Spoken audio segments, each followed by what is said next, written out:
God of the universe, look thou with favor upon these here assembled, and bestow thy guidance upon the members of the governing body, and their deliberations. This we ask in thy name. Amen. I pledge allegiance to the flag of the United States of America, and to the republic for which it stands, one nation, under God, indivisible, with liberty and justice for all.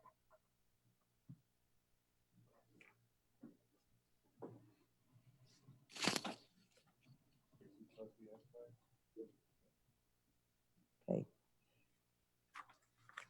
Members of the public who may be attending are on mute until the public portion of the meeting. If you wish to be recognized, please use the raise hand icon in the program to identify yourself. You will then give your name and address as at any council meeting. Failure to do so will result in your being muted and not recognized further. If you are registered more than once, you will only be recognized to speak one time under your first registration, as with any council meeting. When the public comment is open, the ability to register will be closed. So when we open the public comment section, we're asking you to please use the raised hand icon before we close out the registration. Mr. Clerk, can you please call the roll? Mrs. Orr. You need to unmute yourself, ma'am. If she doesn't respond, I can't. Councilwoman, you were muted. I'm here. I'm here. I'm having issues. Okay. Okay. Ms. JAVICK. Present.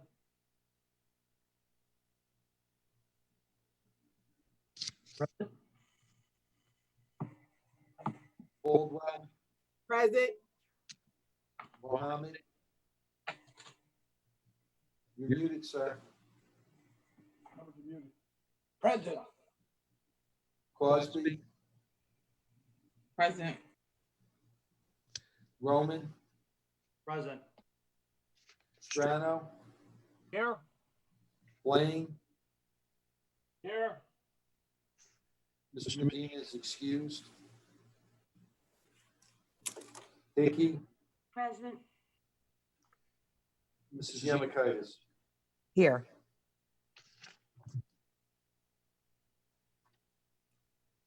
Okay. Can we have approval of the minutes of the July 21st, 2020 regular meeting?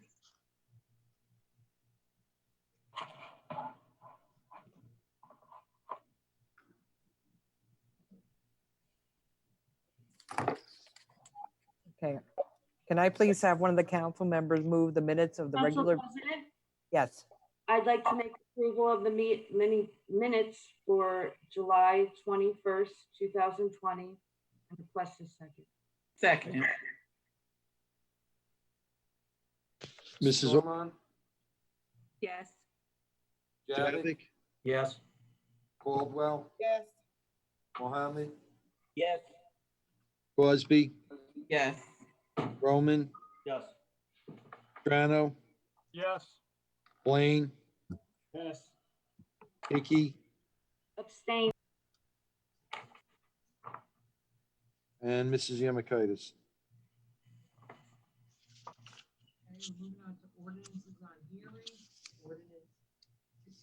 Council President, you are muted. Sorry, everyone. Okay, we're going to move on to the ordinances on hearing. We're going to start with ordinance 6433.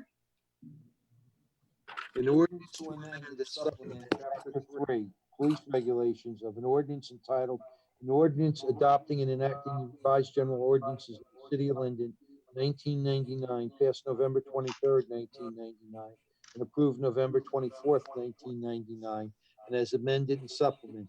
Be it ordained by the Council of the City of Linden, Section 1, that Chapter 11, Police Regulations, Section 3-6.1, fireworks prohibited shall be, and the same is hereby amended.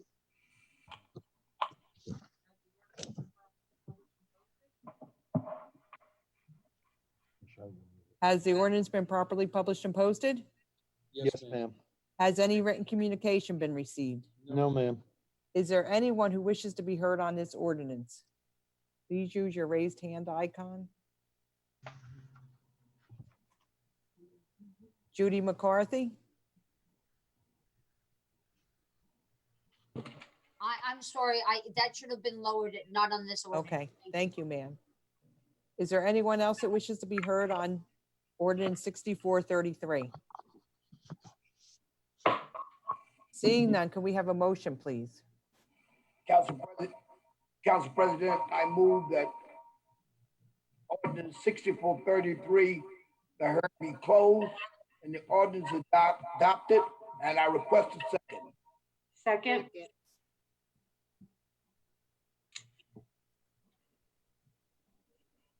Mrs. Ormond, Yes. JAVIK, Yes. Caldwell, Yes. Mohammed, Yes.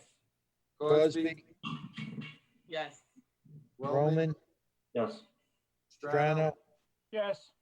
Blaine, Yes. Hickey, Yes.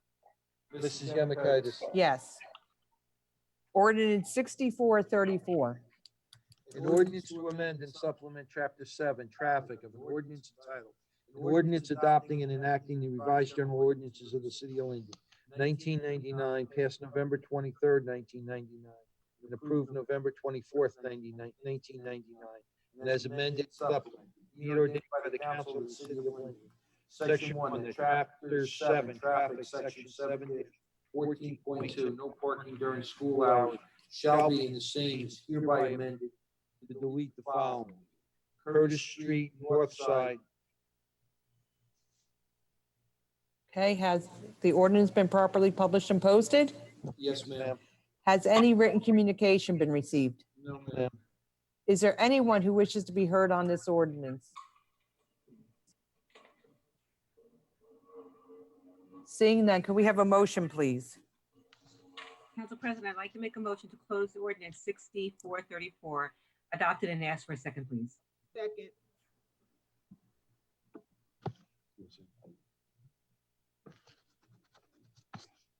Second. Mrs. Ormond, Yes. JAVIK, Yes. Caldwell, Yes. Mohammed, Yes. Crosby, Yes. Roman, Yes. Strano, Yes. Blaine, Yes. Hickey. Yeah. Mrs. Yemekaitis. Yes. Ordinance 6435. An ordinance to amend and supplement Chapter 7, Traffic of an ordinance entitled, an ordinance adopting and enacting the revised general ordinances of the city of Linden, 1999, passed November 23rd, 1999, and approved November 24th, 1999, and as amended and supplemented, be it ordained by the council of the city of Linden, Section 1, that traffic, Chapter 7, Section 7-20, one-way street shall be, and the same is hereby amended to add the following. East Curtis Street, west, East Henry Street, east. Has the ordinance been properly published and posted? Yes, ma'am. Has any written communication been received? No, ma'am. Is there anyone who wishes to be heard on this ordinance?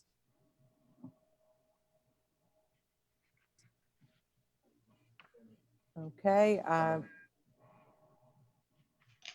I see somebody, SMG63U. Can you please identify yourself? Your name and Hello? address? Hello? Yes. Yes, hi. My name is John Kaiser, and I live in the 6th Ward. And I just wanted to be on the record that yesterday the public comment section was never closed This is not officially. for discussion right now, sir. You could Crazy. comment on that later. This is for the ordinance. This is on the ordinance right now, and the ordinance that we're discussing. Thank you, sir. Is there anyone else who wishes to be heard on this particular ordinance, 6435?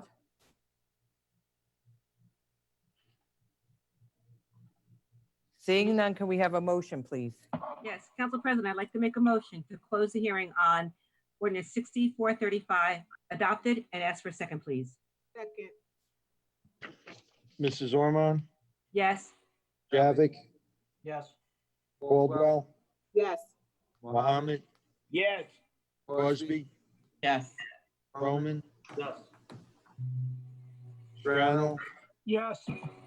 Blaine, Yes. Hickey, Yes. Mrs. Yamakitis. Yes. Ordinance 6436.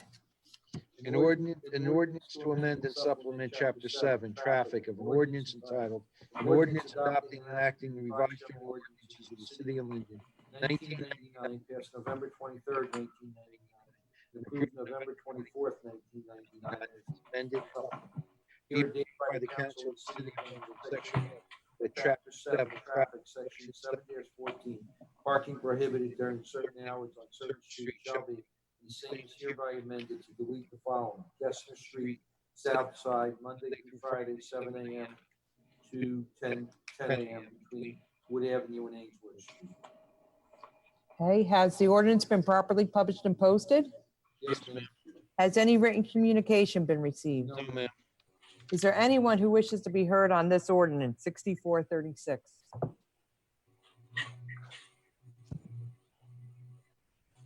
Seeing none, can we have a motion, please? Yes, Council President, I'd like to make a motion to close the hearing on 6436, adopt it, and ask for a second, please. Second. Mrs. Ormond, Yes. JAVIK, Yes. Caldwell, Yes. Mohammed, Yes. Crosby, Yes. Roman, Yes. Strano, Yes. Blaine, Yes. Hickey, Yes. Mrs. Yamakitis. Yes. Okay, ordinance 6437. Bond ordinance authorizing various capital improvements for the Division of Engineering in appropriating $3,575,000, therefore, and authorizing the issuance of $3,396,250 bonds or notes to finance part of the cost. Okay, has the ordinance been properly published and posted? Yes, ma'am. Has any written communication been received? No, ma'am. Is there anyone who wishes to be heard on ordinance 6437?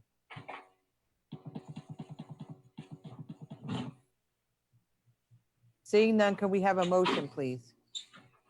Council President, I'd like to make a motion to close the hearing on 6437, adopt it, and ask for a second, please.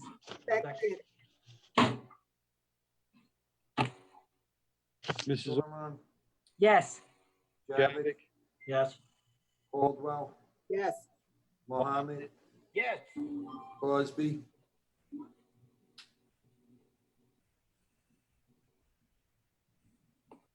Mrs. Crosby, Yes, I'm sorry, I had to go to mute. Roman, Yes. Strano, Yes. Blaine, Yes. Hickey, Yes. Mrs. Yamakitis. Yes. Okay, ordinance 6438. Bond ordinance providing an appropriation of $44,000 for acquisition of a terrestrial drone for the police department and authorizing the issuance of $41,800 bonds or notes of the city for financing part of the appropriation.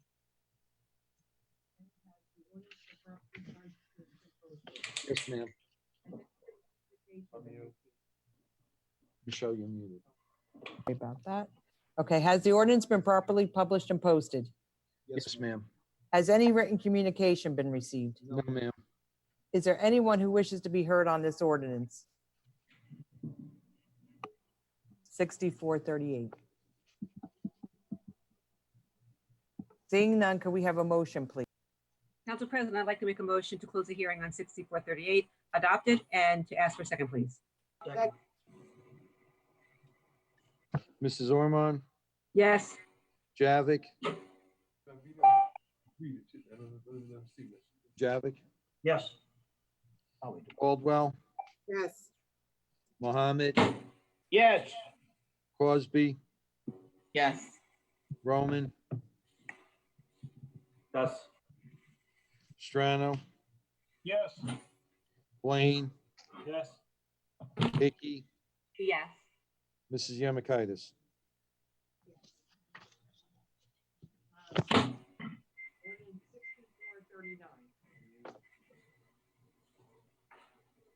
Ordinance 6439. An ordinance authorizing a grant of easement for transmission, construction, and access over block 581, lots 11.03 and 17, as shown on the official tax map of the city of Linden in favor of the Hawk Rise Solar LLC pursuant to NJSA 40A:12A-1 in sequence.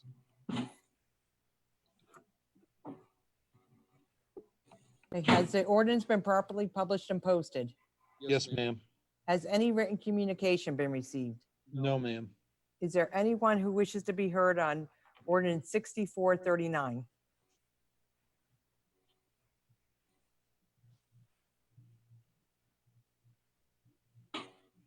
Seeing none, can we have a motion, please? Yes, Council President, I'd like to make a motion to close the hearing on 6439, adopted, and ask for a second, please. Second. Mrs. Ormond? Yes. JAVICK? Yes. Caldwell? Yes. Mohammed? Yes. Cosby? Yes. Roman? Yes. Strano? Yes. Blaine? Yes. Hickey? Yes. Mrs. Yamikaitis? Yes. Okay, ordinance 6440. An ordinance to amend and supplement Chapter 7, Traffic of an ordinance entitled, an ordinance adopting and enacting revised general ordinances of the city of Linden, 1999, passed November 23rd, 1999, and approved November 24th, 1999, and as amended and supplemented. Be it ordained by the council of the city of Linden, Section 1, that Chapter 7, traffic shall be, the same is hereby amended as follows. 7-33 handicap parking regulation, 7-33.1A handicap parking on street, add 909 Baldwin Avenue, 1 space. Okay, has the ordinance been properly published and posted? Yes, ma'am. Has any written communication been received? No, ma'am. Is there anyone who wishes to be heard on this ordinance?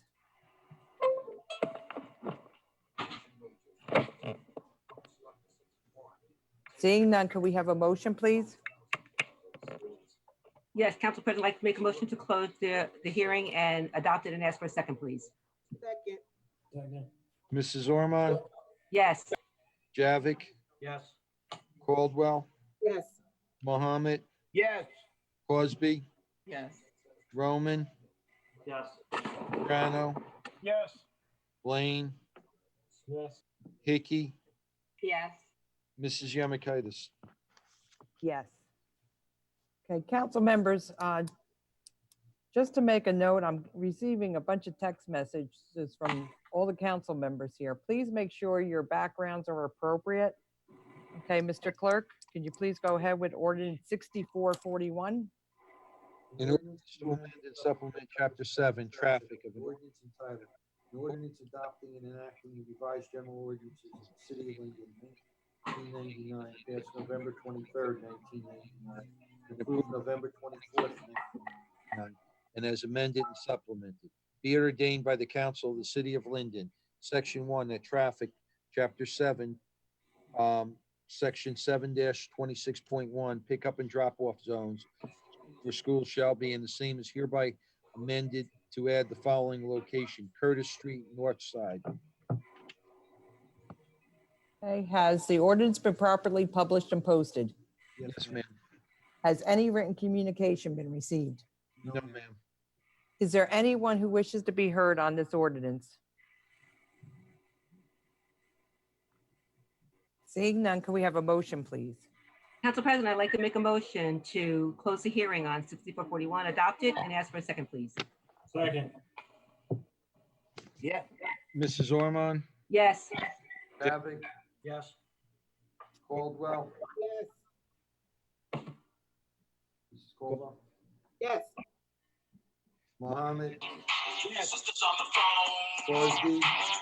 Yes. Roman? Yes. Strano? Yes. Blaine? Yes. Hickey? Yes.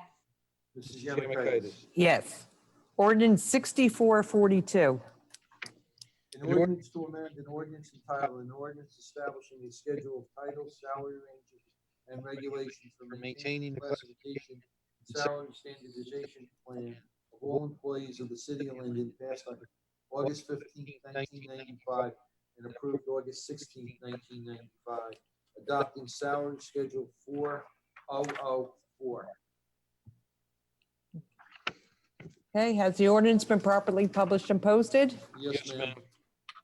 Has any written communication been received? No, ma'am. Is there anyone who wishes to be heard on ordinance 6442?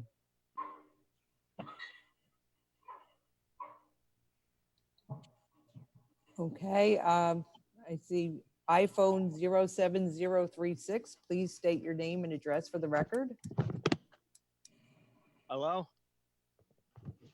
Hello? Yes. Please This state your is John name and Kaiser. This is John Kaiser. I'm in the 6th Ward. Okay, this ordinance has to do with the James Devine firing and the hiring of a PR assistant or something, correct? Is that At your 7 only question on this, sir? I'm sorry? On the Well- salary ordinance? Were you asking me or am I? I'm just You're asking, is asking- that your only question, comment on this? NJ Globe reported, and this is their quote, that there is speculation that Armstead will hire his campaign manager and freeholder candidate Daniel Yamakaitis, the son of City Council President Michelle Yamakaitis. So I'm wondering if we can have some clarification on that and the salary and if this is, Sir, I could give you clarification on that. That is my son, and no, he is not accepting that job. He was never even offered the job for it. Okay, we do have a nepotism policy, so I don't know who's giving you misinformation. I'm So reading there is from no an way article. he could be hired at the city of Linden. Mr. Roth, can you please comment on the rest of the salary ordinance, please? Yes, Councilman. This is a salary ordinance. We do it every year when we have to change the mids and maxes on the positions in the city, and if there are any other positions that are created. We've created several positions that are new on the salary ordinance. We also do this, as you can, I don't know if it passed yet, but we have the resolutions for the MOUs, for the contracts for the city employees. That would make us adjust the mids and maxes. Okay, so who is Mr. getting? Roth? Hang on what one type second. of- This is a salary ordinance that establishes a salary for the position of assistant public relations specialist. Okay, how do you apply for the job? It will be It's posted. going to be posted, sir. It's posted on civil service. Okay. And just as a quick side note, listen, the hypocrisy of the government officials, we need to go back to in-person meetings. These virtual meetings aren't getting it done. And, you know, a lot of things are slipping through the cracks. So if we could do a lot of these Thank you, things, sir. we got to have in-person meetings. Thank you, sir. Okay, Judy McCarthy? Yes, I'm Judy McCarthy at 217 Buchanan Street. Given that these are the mid and the max, I want to know how much of an increase we're seeing over these numbers from before pre-COVID, because given the constraints and all the added costs, I really don't think that there should be an increase. I think that it should be frozen, and that people should look at the fact that we are in tough times. People are lucky to have a consistent job right now. Okay, thank you, Mrs. McCarthy. Mrs. Zach? Yes, this salary ordinance is for the new position, public information assistant. The min is 70,000, the max is 80,000. That's what this ordinance pertains to. Okay, thank you.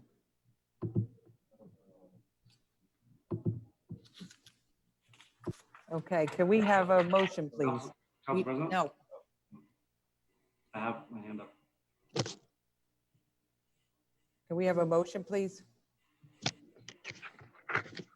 Okay, Council President, I'd like to move ordinance number 6442 hearing be closed, the ordinance adopted, and I request a second. Second.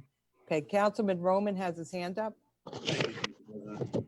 Figure out how to put that down. So what do I got here?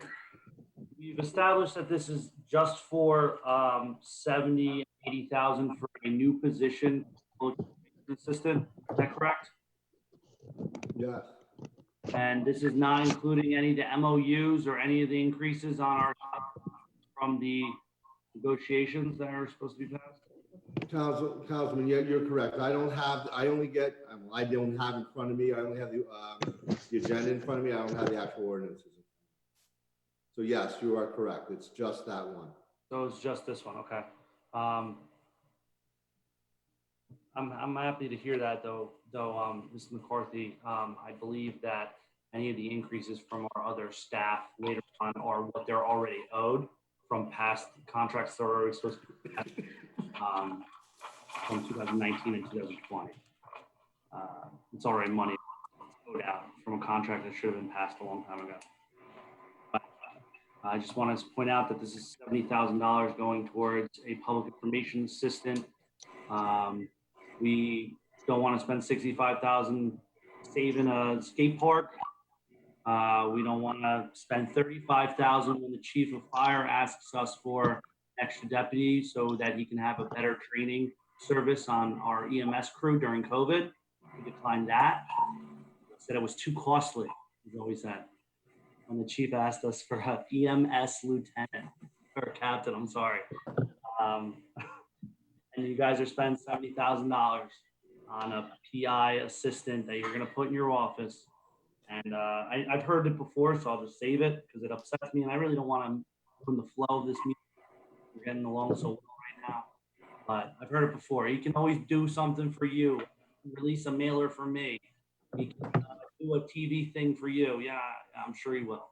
This is specifically, I'm a county employee. During my election, the mayor and guys on the screen almost that was out campaigning against me ram-basted me for. Councilman, could we just stick to this one? Right, I am sticking to the salary. I made less than $50,000. We're talking about the people, Point of order. not you, sir. You guys can hire. Point of order. Councilwoman Caldwell, what's your point of order, please? I'm back. Nothing. Thank you, Council President. You guys can continue to add another person. So we went from originally had 1 or 2 people in the mayor's office. I would say that 1, 2, 3, 4, 5, 6. There's about 8 people that can be rotating in and out of the mayor's office. Yeah, you're going to go to the TRO, this person's in recreation, whatever. He works for the mayor, whoever you guys hire. And if he's a civil service employee, pretty sure he's going to stay there once the mayor's no longer mayor. I hate to break it to you, you're not going to be mayor of Linden forever. That person's still going to be there doing this job, indebted to you and indebted to your team as a civil service employee. You couldn't hire an EMS guy for the chief prior to this. You didn't want to spend. Councilman, please stick to the PR person. I'm talking about the expenditure of money when we're probably 10 million in the hole during COVID. And we're spending more money to add your probable campaign staff or whoever it may be to help you guys keep your handle on this city. It ain't right. And I'm just pointing that out to the public. I'll take my heat that I am well deserved now. Thank you. Councilwoman Cosby. Yes, I just want to restate what I stated last.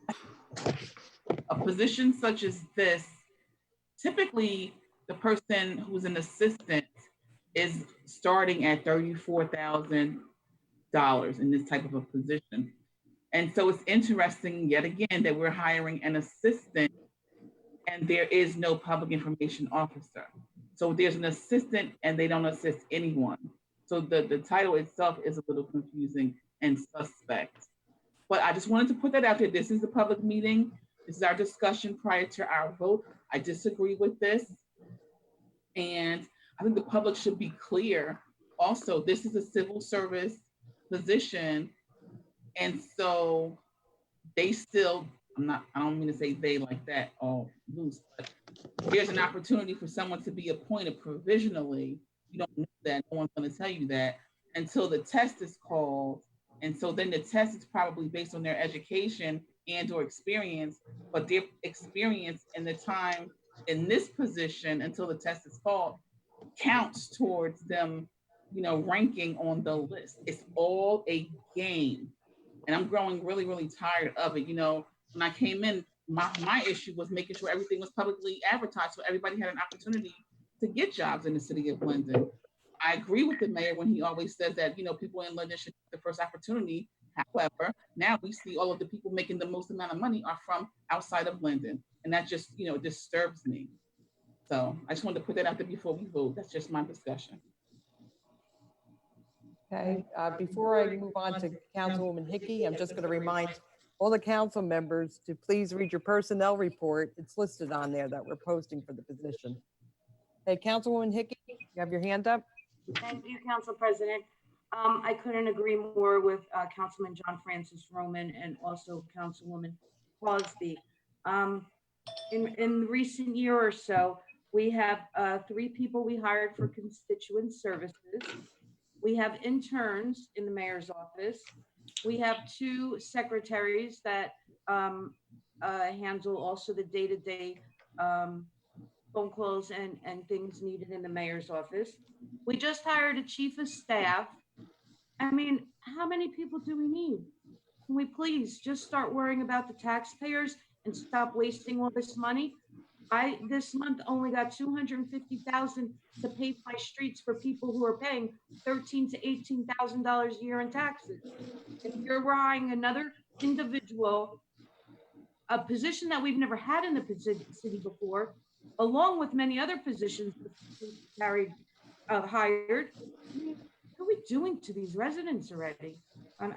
It's a shame. I just wish we could start doing the right thing and putting the money to where, there's young individuals in our city making $15 an hour who are required to live here and can't afford that.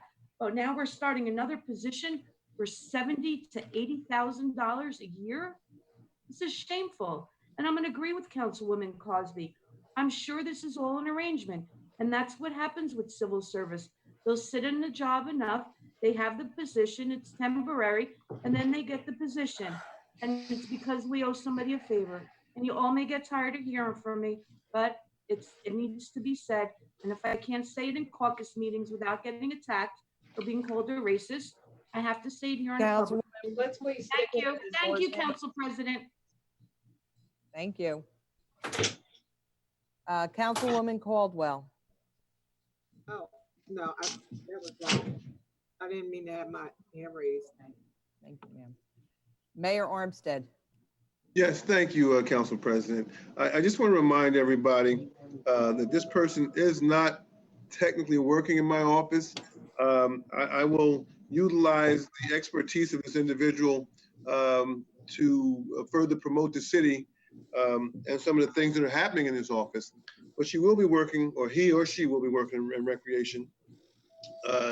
And to that end, I want to mention that we have 2 people who left recreation with a total compensation package of $242,000 and $242,125. And effective this month, we're eliminating the 2 $17,000 a year contracts that we had with our media persons. So it's a total of $276,000 that we are actually saving. And so if we hire a person with $70,000 and we cross-utilize that person and they'll be under recreation, I think it's a good thing. I do think that it's needed. I also asked you to take a look at other cities, compare other cities and see what they're doing with regards to the number of people they have in their office.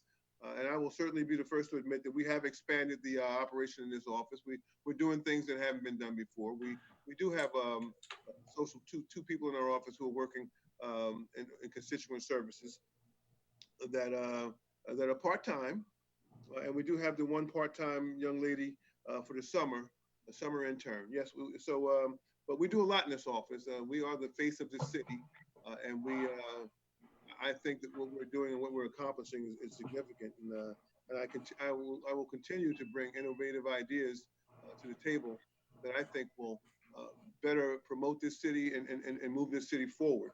So we don't have anybody in mind. No, this is not a political appointee or anything like this. It's something that's needed.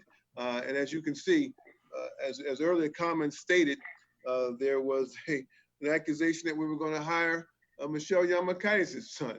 And we clearly have a no nepotism policy that would prevent us from doing such a thing. So again, we can't go with hearsay and conjecture. We just have to be focused on moving the city forward so that we can have a more effective government. And I just want to remind everybody, we have lowered taxes, not one, not two, not three, but 4 times in a row for anybody who wants to, talk about budgetary constraints. We're doing our part.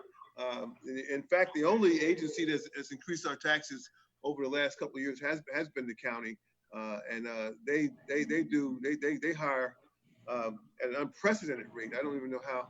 I have no idea what they're doing there, but they just continue to hire and continue to Mayor, increase taxes here. let's just stick to this. I'm done. I got to open the door for thank you all. Thank you. Okay, Councilman Roman. Thank you, Council President. I'll wrap this up. So, the mayor went through the fact that there's a bunch of savings. Councilman, I just want to remind you, everybody has 2 minutes to comment from the council on this. You already used your 2 minutes. I'll wrap it up, Council President. Just saying that, the previous council meeting before that, we're $1 million in the hole. And we're going and spending frivolously instead of. Councilman, we're talking about this ordinance, please. Can I have a motion, please, on this ordinance? Council President, okay. I wasn't done with my sentence. Do we have a motion and a second already on the floor? Council President, I'd like to make a motion to close. We have a the ordinance and motion, ask for a second. Councilwoman. Can I have a roll call? Mr. Bodak? We're not. Mrs. Ormond, Yes. JAVICK, Yes. Caldwell, Yes. Mohammed,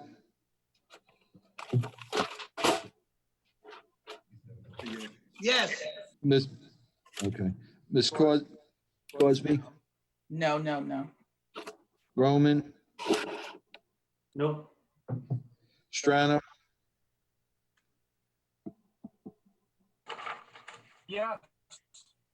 Blaine, Yes. Hickey, No. Mrs. Yamakaitis. Yes. Okay, we're going to move on to the consent agenda items. All items listed with asterisks are considered to be routine by the city council and will be enacted with one motion. There will be no separate discussion on these items unless a council member so requests. We have items number 1 through 5. Does any council member wish to remove an item?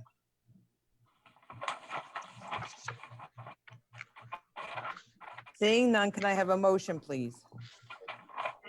I raised my hand. Councilwoman Cosby? I have to get the number. I was scrolling for the number. It's for the retirement of Lieutenant Bobowski, Captain Bobowski.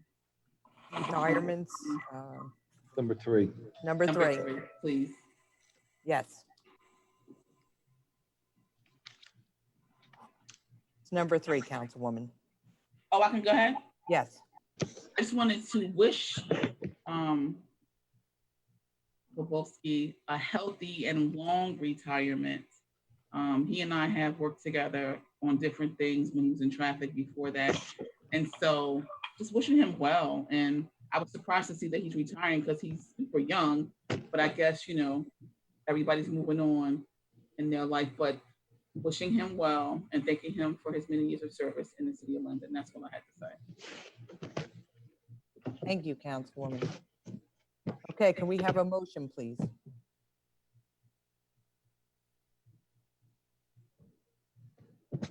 On the consent agenda items.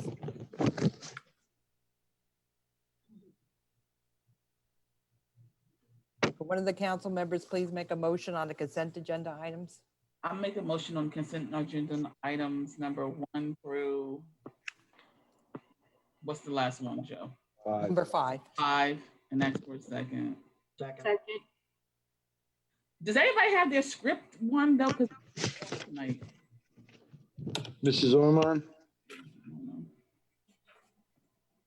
Mrs. Ormond? You're muted. Yes. Councilwoman. JAVIK? Yes. Caldwell? Yes. Mohammed? Yes. Crosby? yes. Roman? Yes. Strano? Yes. Lane? Yes. Hickey? Yeah. Mrs. Yemakaitis? Yes. Okay, we're going to now move on to reports and comments by members of the governing body. Hey, Councilwoman Ormond, we'll begin with you. Thank you, Council President. Okay, I'm going to start off by going over the finance report, followed by the Division of Transportation and Parking, and then my basic board report. Approval is requested for the following finance actions: the payment of bills totaling $1,478,224.43. Bills have been signed by the mayor, council president, and finance chairwoman, and a detailed check register and vouchers are on file in the clerk's office. We are in receipt of the investments made by the city treasurer for the month of July at the rate of 0.35%. I move for approval and ask for a second, please. Can we have a second, please? Second. Second. Ormond? Yes. JAVIK? Yes.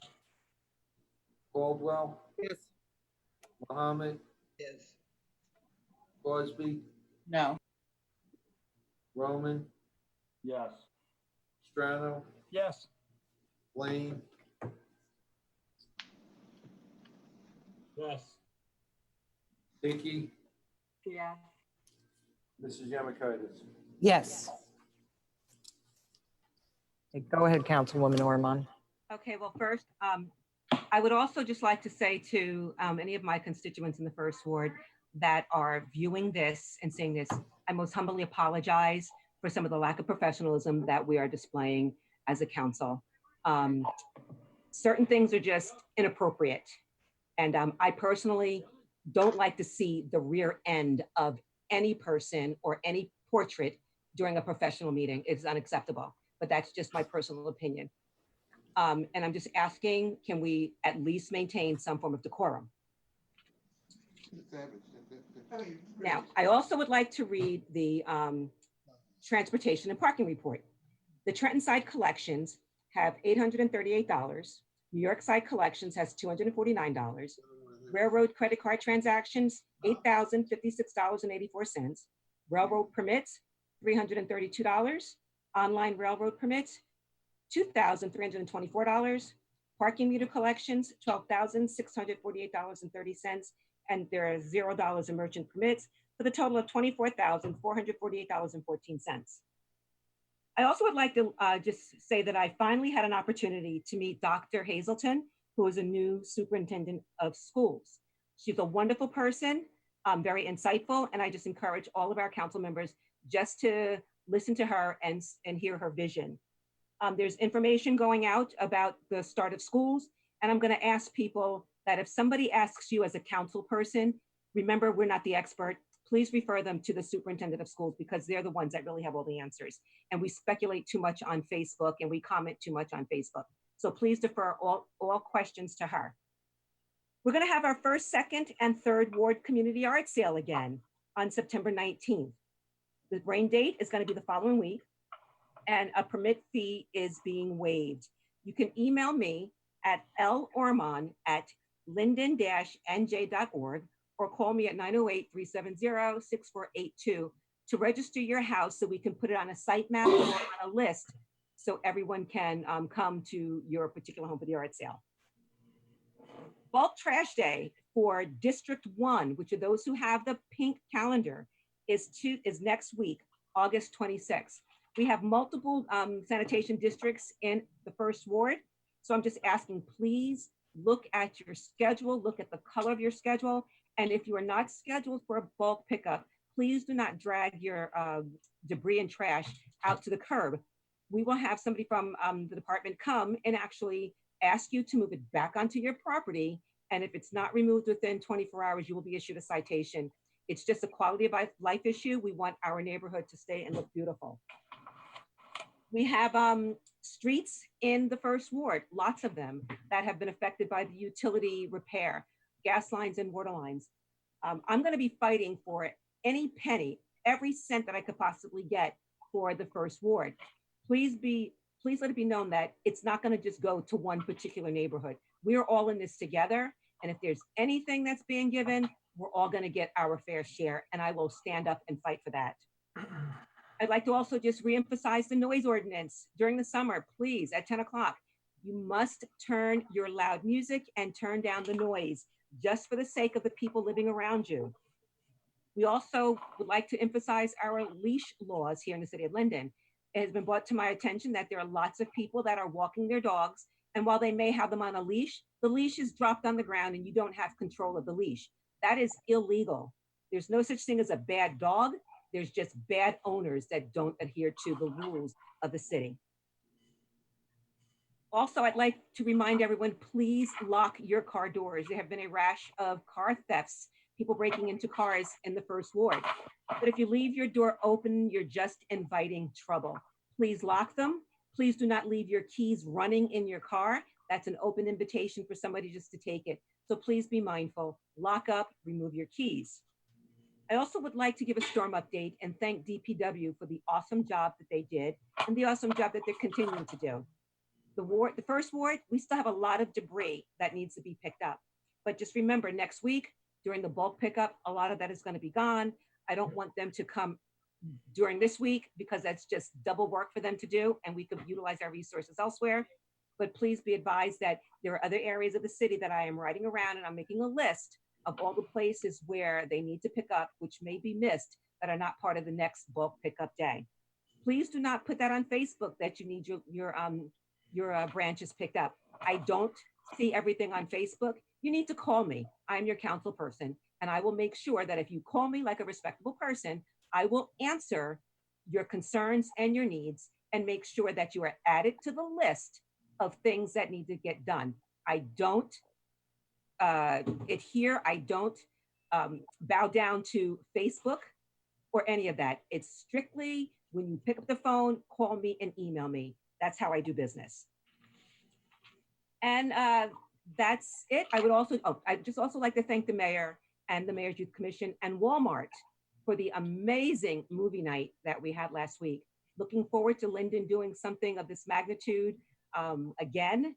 It was awesome for not only the Walmart Councilwoman, residents, do you need additional time?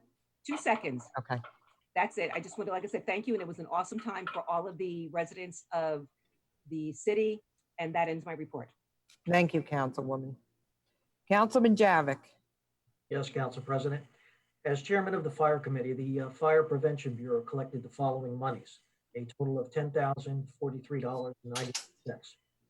Also, I would like to report that in 2 weeks, we should be receiving our new fire engine. Regarding the Linden Fire Department ambulance billing, the amount of $59,914.10 for July 2020 have been added to the total deposits for 2020, totaling $418,220.10. Good evening, Second Ward. Well, I have some good news for the Second Ward. This October, we will start repaving our streets. This will include also, which is currently cement. This street will be paved from Style Street all the way to Wood Avenue. Of course, this will create some raceways in the ward, which we will address with additional rumble strips, or if need be, more stop streets. We just installed also new digital speed limit signs on West Blanky Street by school number 8. With the school year getting ready to start, safety is a high priority. With that said, we are still looking for more crossing guards. You can get information at the police department window in the back of City Hall. So remember, double parking is not permitted around the school and will be enforced. I was speaking with Michelle Rodriguez, principal of school number 8, the other day, and she can't wait to see all the students back. On Elizabeth Avenue, the Linden Station Apartments is proceeding with occupancy scheduled for mid-2021. This will have 234 units with parking. Also, I want to thank council. I will be proceeding now with a new design and plans for a new dog park. This is going to be added in Lexington Park. This is needed item for our favorite companions. And as a reminder, I just submitted another list to DPW for cleanup of Wood Ave. Actually, wait a minute, for cleanup of wood and debris around caused by the storm. If you need, please call me with your address. I can be reached at 908-494-4608 or email me at bjavick@linden-newjersey.org. We're trying to get back to a new form of normal in our city. So please be safe, be healthy, and be responsible. This is going to help us all. And one last thing, our tree commission asked me to let everyone know as council members that we're extending the deadline to Friday, August 28th to get a tree list in. So please, if you can get that to him. So any residents requesting trees, we'll take care of that. Council President, and the report. Thank you, Councilman JAVIK. Councilwoman Caldwell. Thank you, Council President. Thank you. As the chair of coding and construction, there was an income of $69,590 for the month of July. They issued 183 permits and received $2,500 in zoning fees. As for IT, we're still evaluating the city side, and we should have a finalized evaluation August 28th, and I will be able to disclose the full report to the entire council. To Public Works, I want to thank you very much, and to the head of Public Works, anytime I call John Venditto, David Martinez, whether it's Jerry Bishop or Nicholas Pantina, they get back to me. I'm asking my residents to please be patient because the storm, we've lost a lot of trees and there's other priorities, not that you're not important, but they will be through the ward to pick up the branches. I've been getting calls from you, and thank you for feeling comfortable with reaching out to me directly via email or coming by my house. Thank you so much for having the confidence in me. I also want to tell you, if you need me and you don't have my information, my contact information is mcaldwell@linden-newjersey.org. My phone number is 908-463-3384. And on September 24th, I'm going to have a virtual community meeting. It's going to be at https://global.gotomeeting.com/join/501402824. And the phone number will be 646-749-3122. And the access code will be 501402829. And I will send out a reminder again. Again, thanks for having confidence in me. And if you need me, feel free to reach out to me. That concludes my report. Thank you, Councilwoman. Councilman Mohammed.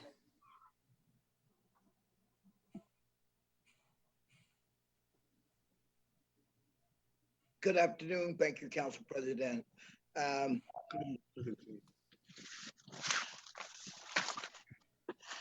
Technology hasn't been my friend today. The report I have is that first and foremost, thank all the citizens, residents of the Fourth Ward for their cooperation during the storm.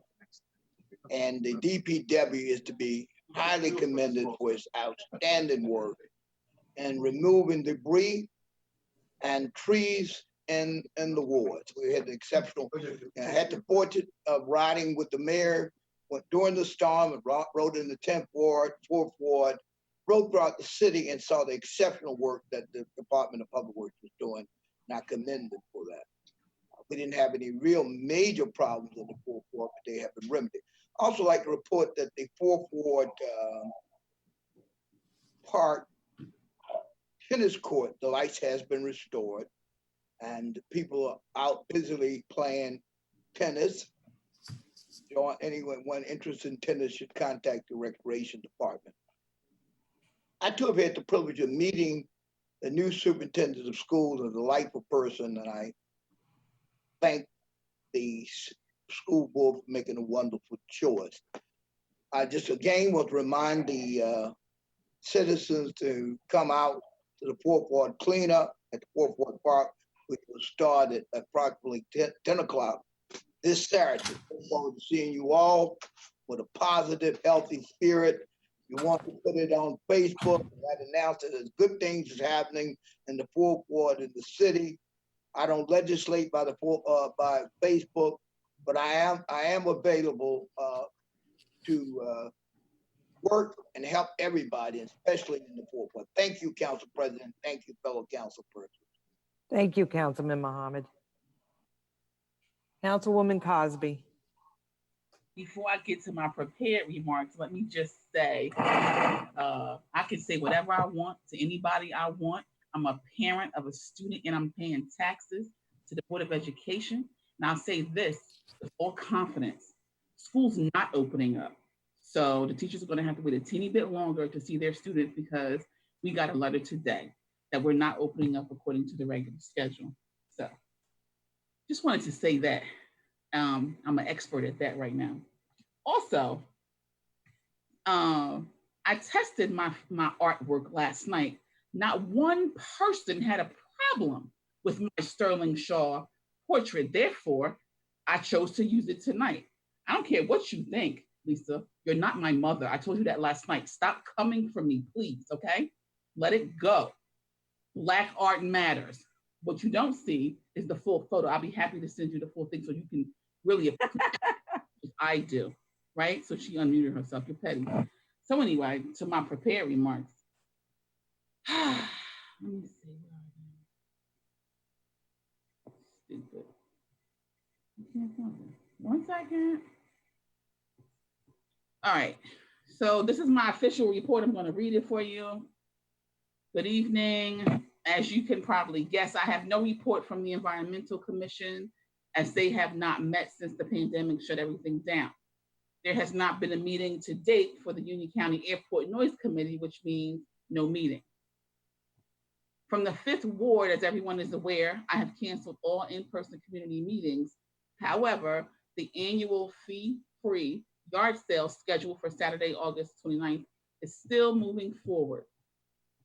I plan to have, I guess you can call it a 5th Ward update broadcasted virtually, visible on Facebook and YouTube and via telephone. The event will likely be held at the end of September. The date will be announced via email and social media, and if I'm lucky, posted on the official City of Linden social media and Linden TV. At the last broadcast, we had informative guests from the Board of Elections and our very own Director of Recreation. We will be discussing COVID coping techniques, possible community learning pods, public safety, the federal election, and more. To be added to my email list, send an email to rcosby@linden-nj.org so that you can stay connected. I have submitted some areas to the Shade Tree Commission where we have been asking to have trees planted. I have been advised that the city trees lost in the recent storm can be replaced, but not in the upcoming planting for a variety of reasons. Most important is the remaining roots. If you want to have a shade tree commissioner consider your area, please send me an email no later than August the 27th. The fallen branches will be collected when they are collected as soon as possible and not according to the grass schedule, as I previously indicated to the email list. If there is a hazard, please contact DPW to to be added to their list. 908-474-8666. So let me switch gears just a little bit. At last night's meeting, more times than I care to count, it was stated, this is a business meeting and as adults, blah, blah. To be clear, this should be the rule for everyone. I have grown tired of the self-righteous making remarks about people's behavior or attitudes, and they are no better than anyone else.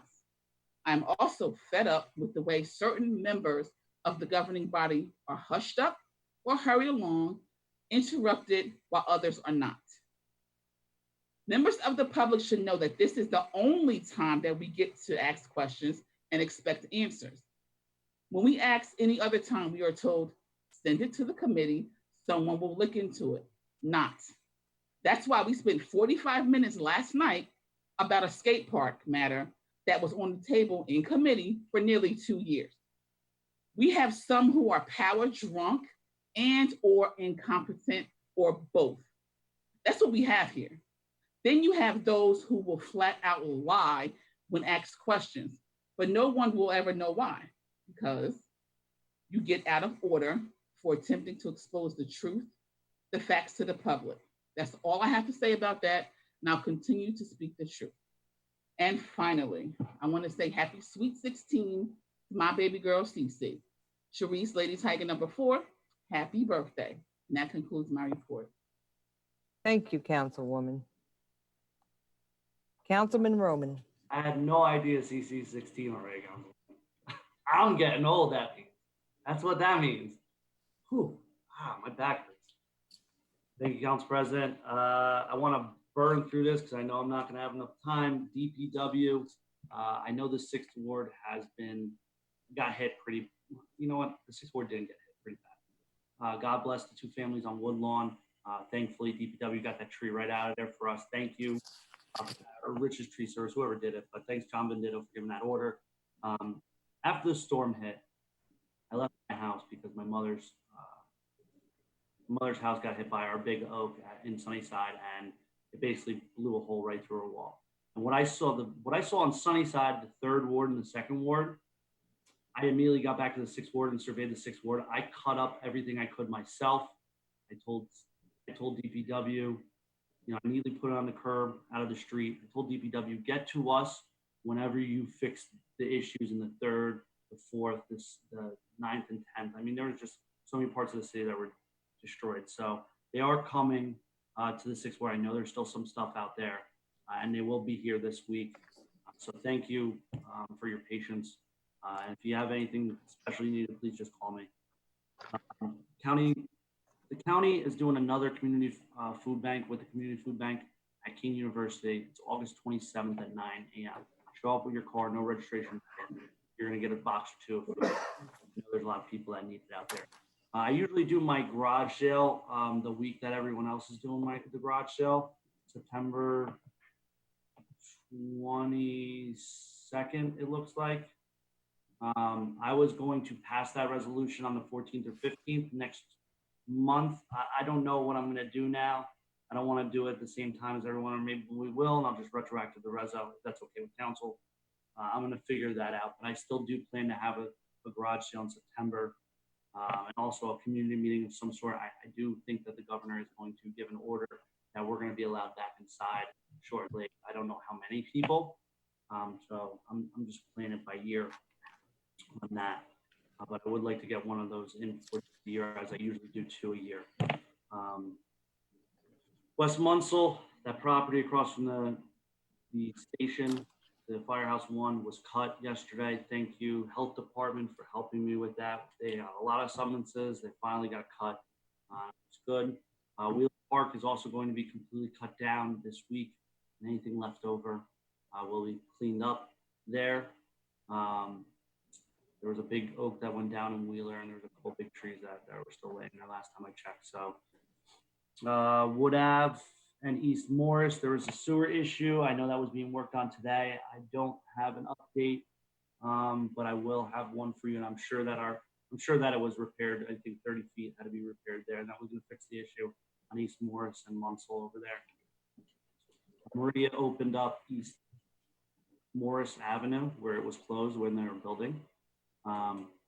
Everyone has contacted me speaking about the road over there. They are responsible to fix the road, so just give them some time, they'll get it done. And it's only from Wood Avenue to Penn, so it's not going to be more than that. But it is macked up there from the construction. They are going to repave it. I don't have much else. I'm trying to think. Hampton Street, I'm aware of some flooding issues that's been going over there. Union Avenue in Clinton. I had the DPW right before the tropical storm came clean out that sewer. Was packed to the brim full of mud somehow. These are old sewer lines, old water runoff lines, and they're not up to the standard code that we have today. So yeah, I need to be cleaning those more often and getting the DPW out there more often to make sure that they're good. Other than that, I am going to call it a day. Thank you, Council President. Thank you, Councilman Roman. Okay, Councilman Strano. Good evening, Council President. I have a personnel report in front of me here. There is, I believe, 6 items. Starting at number 1 with the police department. A is approving the promotion of Sergeant Nicole Melchiona to the rank of lieutenant effective September 1st, 2020 at the annual salary of $131,835.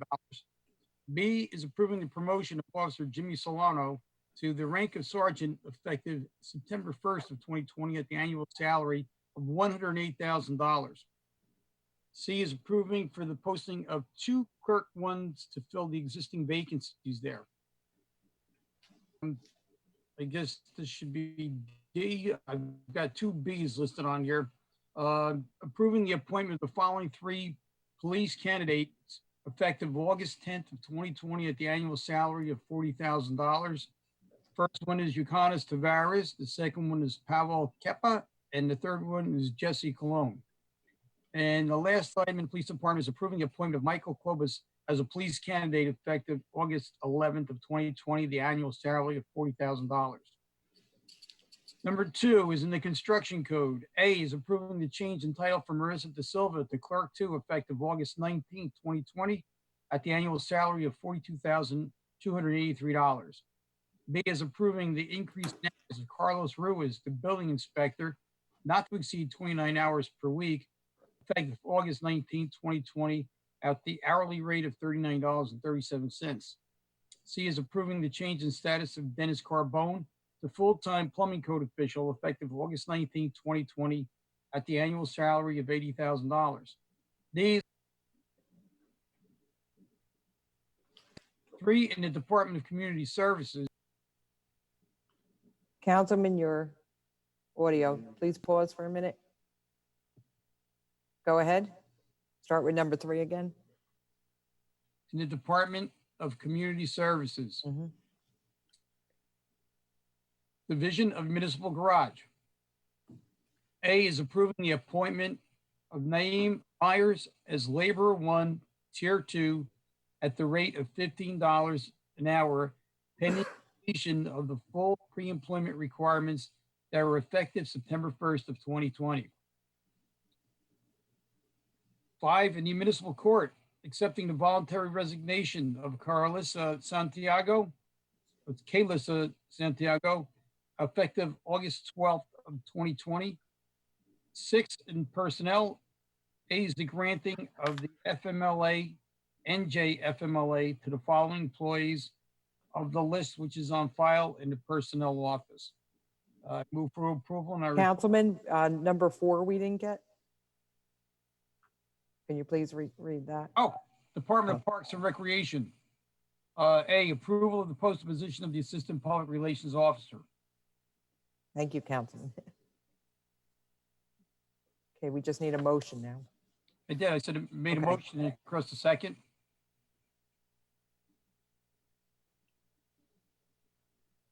Second.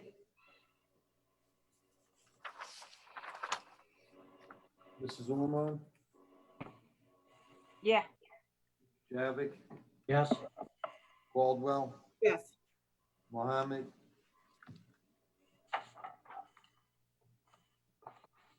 Mohammed, Yes. Crosby, No. Roman, Yes. Strano, Yes. Blaine, Yes. Hickey, Yes. Mrs. Yemakaitis. Yes. Go ahead, Councilman Strano. Okay, I've got a few items for my ward report. Essentially, the first thing I want to do is just publicly thank all of the departments, including our DPW, our police, and our fire, and any other departments that was assisting and aiding during the recent storm. The guys really, came through for us, and women. But as the chair of the engineering committee,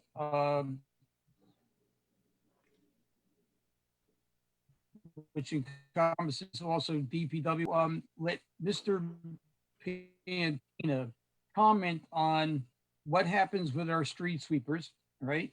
And also comment on recent progress, what we're planning for the ingress and egress for the aviation plaza, and realignment project on Route 1 and Style Street, as far as what the schedule is looking like for that to be completed. I wanted to mention that ordinance 6444, which we're going to vote on for introduction tonight, is about a rail project. It's a rail grant that's $2.5 million that the city is going to be sponsoring. And this is in order to facilitate more truck removal from the roads that go down to the great redevelopment project that we have in Tremblay Point, including that anaerobic digester that the mayor has spoken of. So that will be taking even more trucks off of the road. It's a great project, and it's something that will definitely both facilitate the project that's down there and clean up the air and the environment for us and release some of the traffic. So, Mr. Pantina, would you please comment on those items I mentioned? Yes, sir, So I Council. would ask Council President if that's okay. Yes, sir. We've been, Thank you. a lot of people have been inquiring regarding the street sweeper, so I asked Councilman Strano to either have himself or Mr. Pantina report on status. No, I just want to make sure that everybody's okay with the extra time. Yes, go ahead, sir. Okay. Good evening, council and everybody else. So I have a couple items to talk about. So I'll talk about sweepers first. And I have Dave Martinez on the line too, and he can talk about schedules later. But as far as sweepers go, sweepers are only designed to pick up dirt and minor debris, maybe 3/4 inch stone tops. They're not designed to pick up garbage. They're not designed to pick up brush. They're not designed to pick up trees. They're not designed to pick up trash. Our operators are not required to get out of the vehicle and put trash or put brush or put anything else that's in the street on the curb, because it ruins the efficiency. And we only have 3 sweepers. One of them's down, parts are on back order, and pretty much everything's on back order these days. So we have two sweepers, and in addition to that, we have 2 operators because one retired. And on any given day, I know I'm jumping around, but on any given day, there's 25 to 30 people out in Public Works, as well as other groups. And we just have a lot of services to fill. So if the sweepers aren't getting around to your wards, it's because they're doing other work and we don't have any operators to run the sweepers. Basically, everything that you have that's going to be collected should be on the sidewalk. It should be behind the curb. Nothing should be in the street. If there's brush in the street, they're going to go around it. It's just going to be like a car. If there's brush in the street, they're going to go around it. If there's trash in the street, they're going to go around it. When leaf season comes, I guess it's a different story. But, and like I said, as far as the operators go, we're just having a hard time filling those tasks. Now, granted, yes, sweeping is important, and brush is important, and having a tropical storm along the way and backing everything else up is also important. So that's kind of like the gist on sweepers.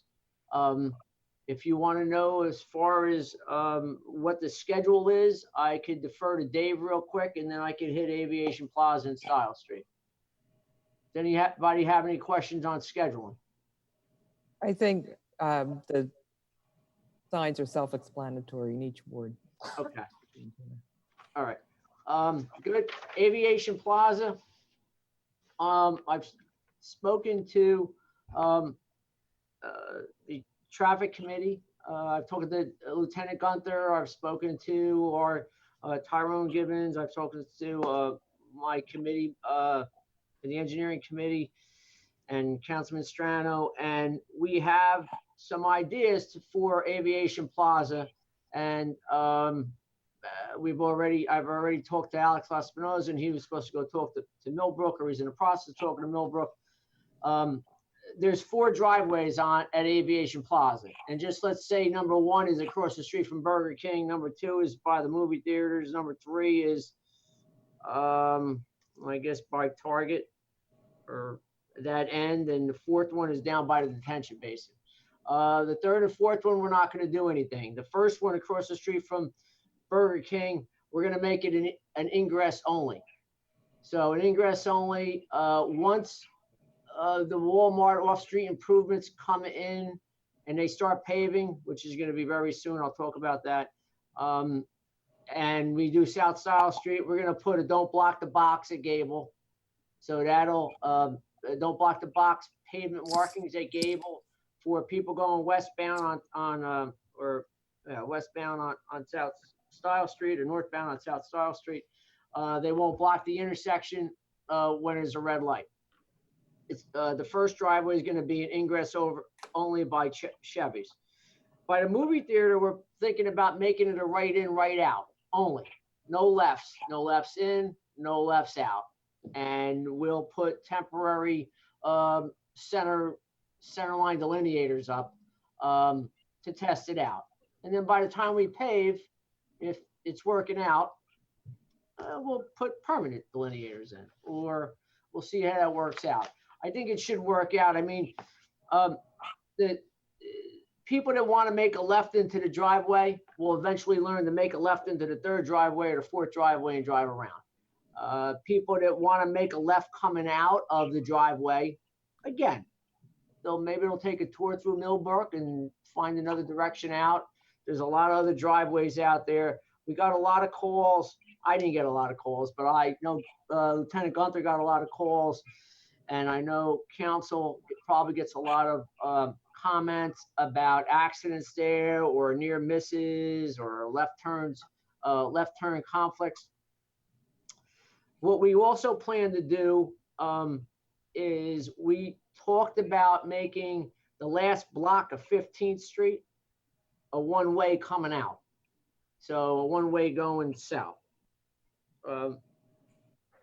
And that will alleviate people from making a right out of the 2nd driveway and making a quick left on 15th Street. Yeah, it'll make it on 16th and they'll go around the corner, but there's not a lot of things you could do there.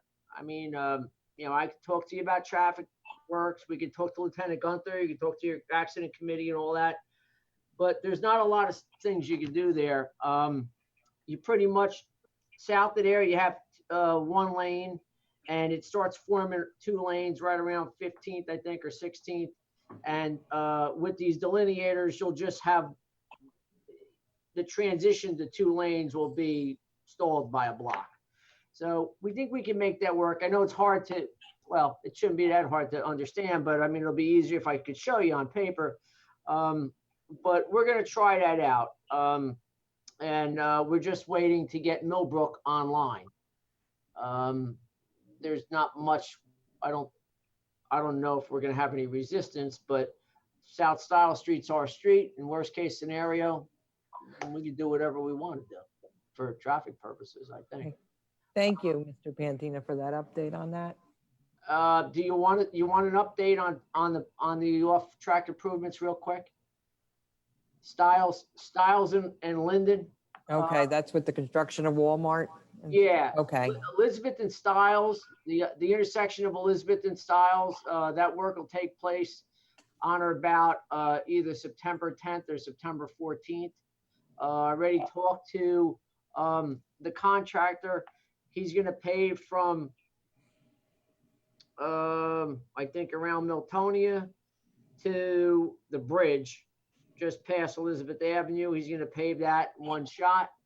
And then at another point in life, they're going to go underneath the bridge. They're not, whenever the improvements are done at Linden Avenue, they're going to go from Linden Avenue out toward, I don't think that's a complete shot. I think it goes from Linden Avenue, the intersection goes a couple hundred feet in either direction. And then they're going to go from, I believe, Stimson or Munsell to Burger King. But as far as I know right now, the county's on board. They already met last week. That paving, all that paving is going to start probably by the 10th of September. Okay, thank you, sir. We Okay. appreciate these updates from the engineering department.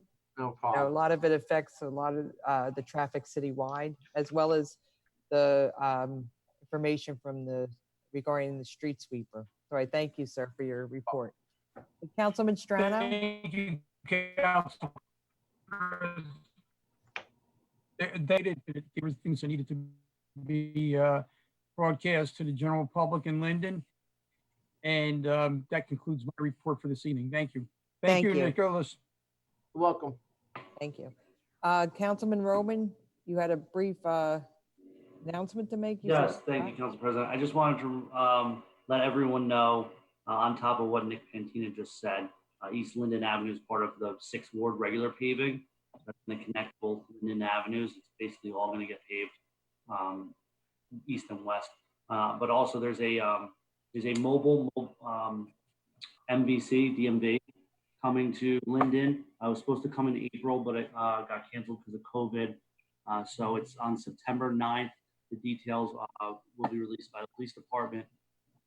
And they're finalized. They just need to get the flyer out. So if you are in need of commission, you don't want to wait in that long line, this mobile unit is going to be able to do everything, and it's going to be at Aviation Plaza around on September 9th.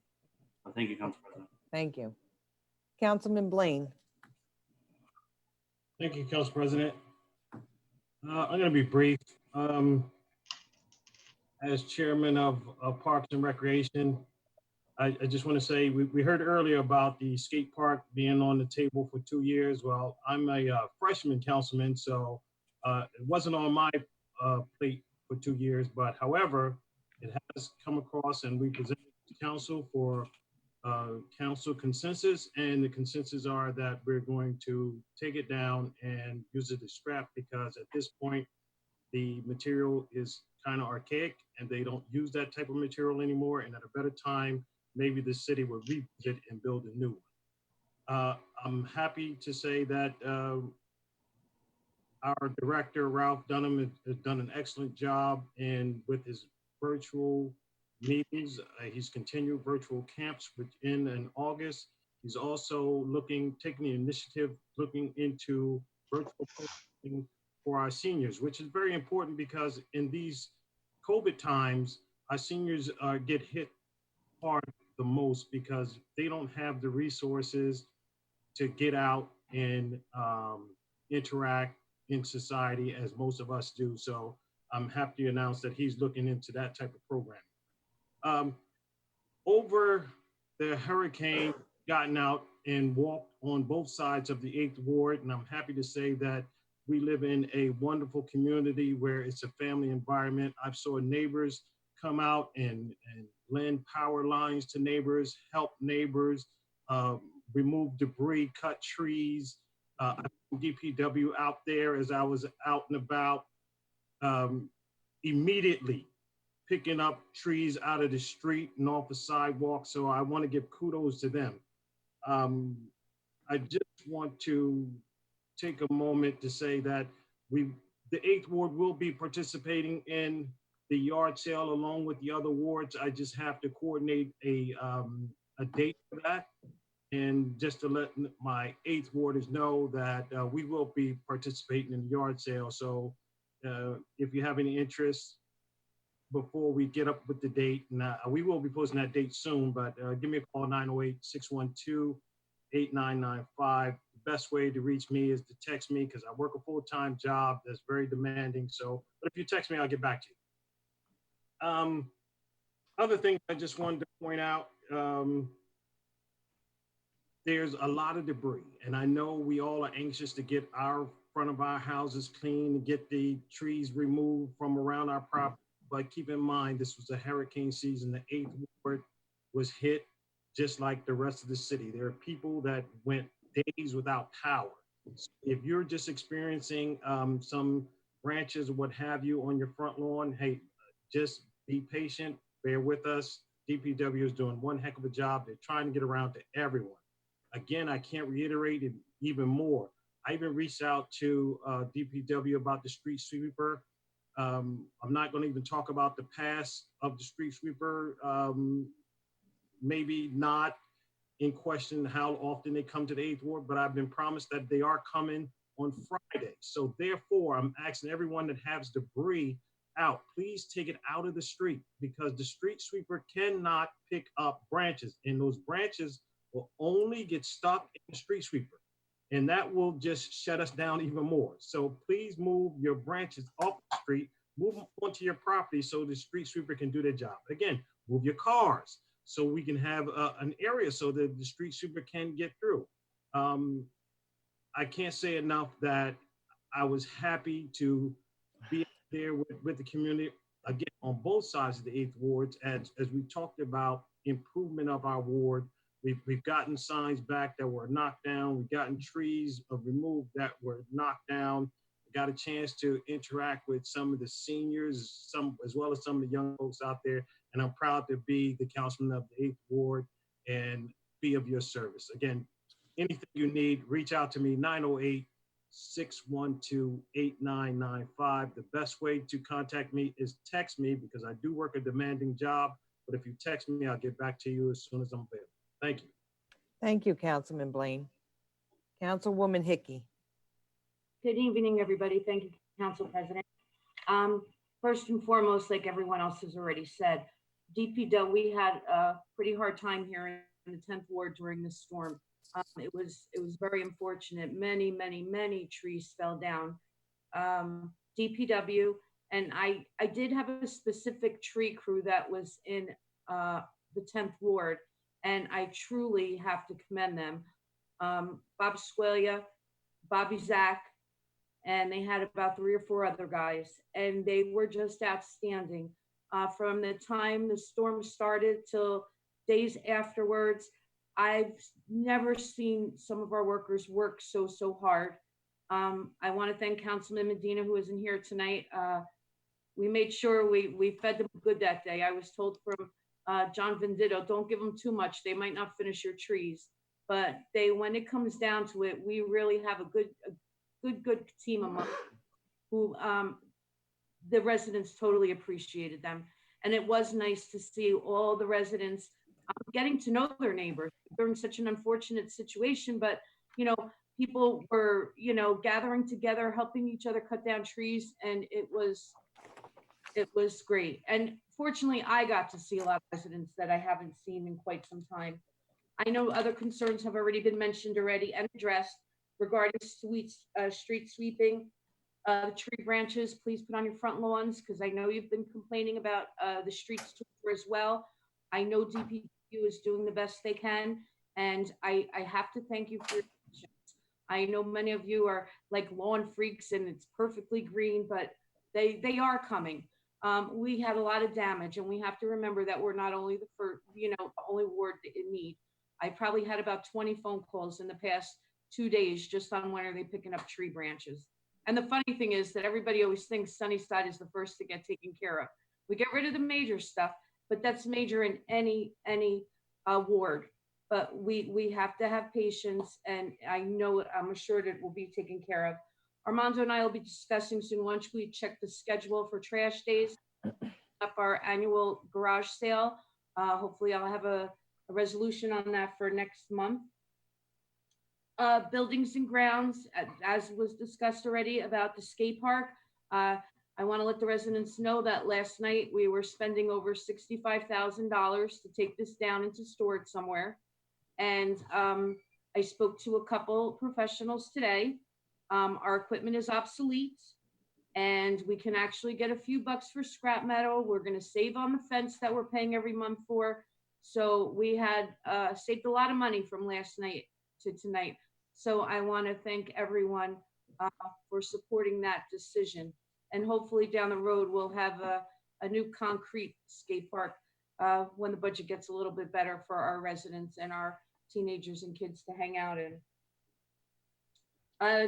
To the county, I want to thank you so much. They're still finishing up some stripes on the sides of the roads, but North Style Street has been paved from Valley Road all the way to Raritan Road. They did a great job and it looks beautiful. So thank you to the county. And I know our freeholder, Christopher Hudak, pushed for this. So he is an asset in Linden and helping us get things that are truly needed when I addressed this with him last year. I saw on the agenda tonight, there's a resolution. We're having some of our streets paved. In years past, I pushed years ago to get $300,000 for each ward every year, as we are on our alternate years, even in odds. And this year, it seems the streets I asked for, it was reduced back down to $250,000, which left quite a few of our streets out that I wanted to have paved, which are only half streets due to the work we had from the gas company. So the streets that were left out were Morristown, Fernwood, Birchwood. But I do want to let you know, and I'm hoping that we can get that additional $60,000 again, so we can have our roads done appropriately. We keep making all these positions and hiring new employees. I truly feel that an additional $50,000 or $60,000 to make our roads presentable is certainly the least we can get in our ward. To date, right now, the wards that we're getting paved are Old Grove Road, which is in horrible condition, Willick Road, which leads off of there and is in horrific condition, Stockton Circle. Councilwoman, you need additional time? Just, yes, 2 more minutes, please. Stockton Circle and Wickersham. Wickersham is a huge problem because we have a lot of flooding there and it affects the park as well. Let's see. I'd also like to wish a very happy birthday to Cece. I can't believe she is 16. I've loved her since she was a little girl. I want to thank everybody for the well wishes for my son Patrick, who is still in boot camp. He just started his 5th week this week. I got a 2-minute phone call on Saturday, the first time in 5 weeks, and was wonderful. I want to wish everybody a happy and safe Labor Day. Please be safe, enjoy yourselves, and please just be patient with our DPW. They are working extremely hard, and Linden Police, Fire, and especially all of our volunteers for OEM, you did a knock-up job during the storm. We certainly do have one amazing team when it comes to tough times in this city, and that I will preach to the end. Thank you and have a good night. Thank you, Councilwoman. Okay, I just wanted to give a brief report on council chambers. With the situation with COVID going on, obviously we're having virtual meetings. We are working towards being able to reopen into our council chambers. We have a crew working, putting up dividers. It's not finished yet. With the current executive order from the governor, we're limited on how many people are actually able, if we were able to get in there at this time in person. So more people are able to participate in our meeting doing it virtual yet. But we are working towards getting back into our council chambers. The dividers are going up for the courtroom as well. So we're looking to get the city back up and functioning as soon as we possibly can. I also want to make note about the dog park. Many of the council members had mentioned about reaching out with phone calls, and things happen quicker when you call your council person, call the mayor, call council president. I received a phone call regarding issues at the dog park where there were openings where part of the fencing was giving away. I want to thank Jerry Bishop and our Public Property Department for getting right on that to make sure that nobody's furry family member was hurt or injured in any way by getting out of the dog park. So that was taken care of immediately within approximately a week. So thank you again. Reaching out to your council members or your officials is the correct way to go to get an immediate response from someone. So again, I thank them. As far as our storm, again, Public Works, Fire Department, Police Department, we're right on target. They did an exceptional job getting things cleaned up. Many trees came down around the city. I know many of us were out checking out the entire city to be sure that that streets were being cleared, and they just did a remarkable job, the departments. Mayor had his food bank up and going, reaching out, people were calling. Any way we could assist anyone, we were trying to help. So again, thank you to all the department heads for helping out with that, as well as the council members. Most were out there being responsive to their residents. I too had the opportunity to meet our new superintendent, Dr. Hazelton. I'm very impressed with the selection that our school board chose for our superintendent. She's reaching out to all the city officials, elected officials, to see how the school board could service the city in any capacity whatsoever. So as many of you know, I do live in the 8th Ward. This area of the 8th Ward that I live in, the public school was closed in 1970. So she was asking some questions about how that's all going with transporting the students. So I just reported that everybody's happy to finally be in a permanent home, not being moved every year. So again, she's very open to hearing from the public. Anybody needs to reach out to her. She responds by email several times a day. So any questions parents might have regarding the back to school plan, please, she'll answer you directly. So please reach out to the superintendent's office. The information, her contact information is on the website. So thank you. Mayor Armstead? Yes, thank you, Council President. Okay, go ahead, please, sir, for your report. First, let me congratulate Nicole Melchione on her promotion to rank of lieutenant, and Jimmy Salerno on his promotion to the rank of sergeant. And last but certainly not least, I'd like to congratulate Lieutenant Bobowski on his retirement. He has worked here for a very long time, and it is very nice to see him get out at an early age where he can enjoy his life. And he's probably going to do something else. Probably a lot of police officers, when they do retire, go on to do other things that are law enforcement related. So whatever his choice, I wish him well, he and his family. Certainly, next I'd like to do our COVID-19 report. The first thing I'd like to talk about is our food bank. It continues to service those in need in our community, and will continue to do so until this crisis is over. And I will tell all who are in need of food to continue to call my office, as we will add you to our list. Our list of recipients is well over 300 now. And what we do now is, as we gather food, as we get food, we go right down the list. So an example, we got an order today of 30 parcels of food. So we did the next 30 people on our list. And as we receive more food, we'll continue to work our way through the list. As new people call, we add them to the list and make sure that their service as well. With regards to the total cases of COVID in Linden, to date, there have been 1,452 persons who have reported to have the virus. There have been 112 deaths in Linden. There are 1,197 people who have recovered from the virus here in Linden. The governor has given us a number of guidelines that we have to adhere to. One regarding social gathering. If you're indoor, you may use up to 25% of the room or 25 people, whichever is less. And you must continue to adhere to social distancing, and you must have masks.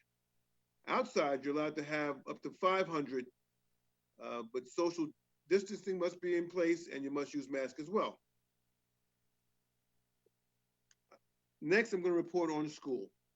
The Linden School District has revised its initial plan from a dual learning platform, which included both virtual and in-school learning, to an all virtual learning model.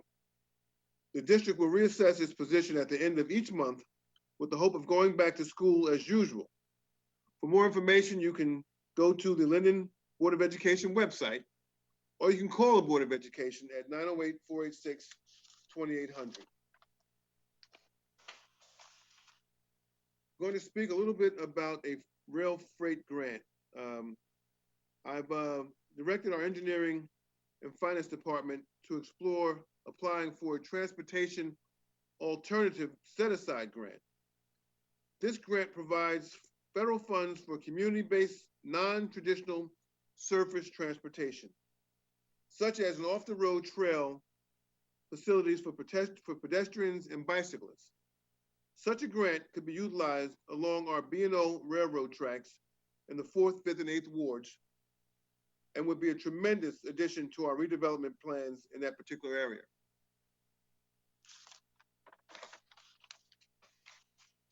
I can speak a little bit about Walmart movie night. Our Walmart movie nights were a complete and total success. This past Friday and Saturday, Walmart hosted 2 movie nights and over 100 families attended each night. Unfortunately, the lion's share of the tickets were issued to Walmart employees. We only received, as a city, 25 tickets for each night. So many families who went to the website to get tickets were unable to sign up.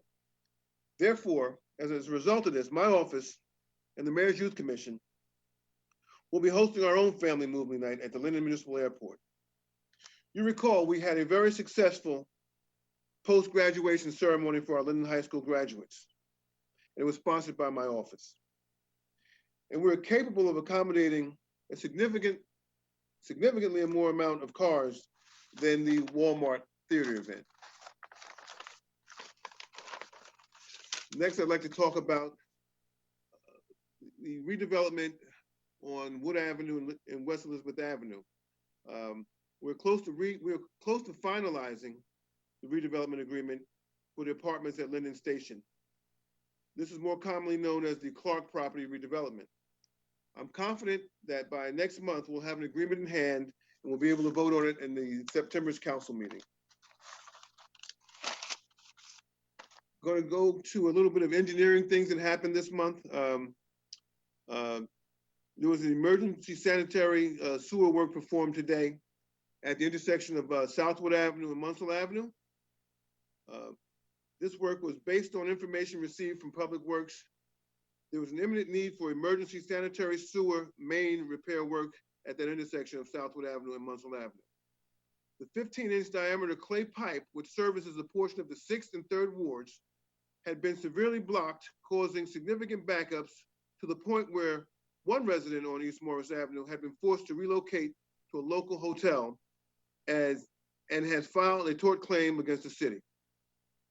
Numerous attempts at flushing the main by the Department of Public Works resulted in the removal of large quantities of grease, wipes, paper towels, wood, and a large mop head.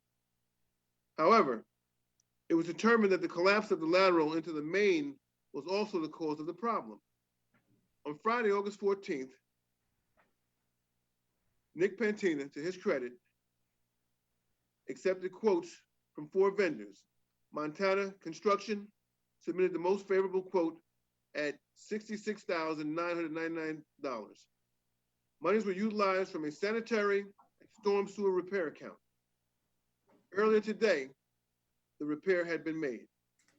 Approximately 20 linear feet of compromised main was replaced with 15-inch diameter PVC sewer pipe, and the lateral connection was repaired. During the repair, it was necessary to bypass pump.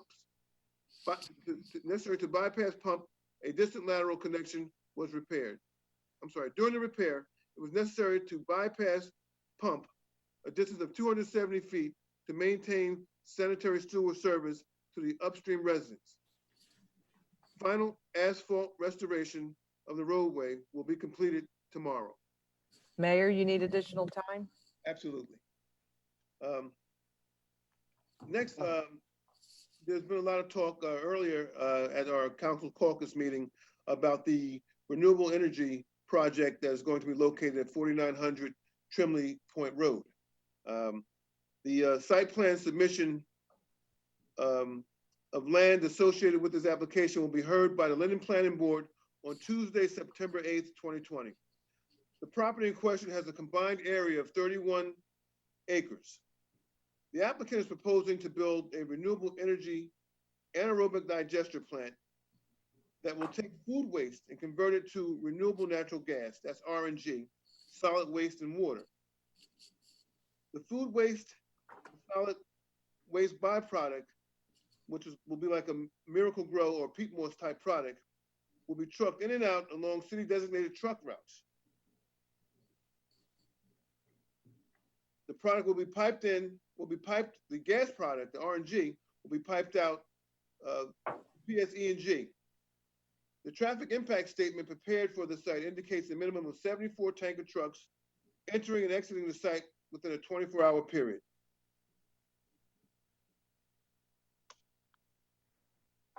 Additional developments will occur at that location. And I forwarded a letter of support for this project to the NJDEP.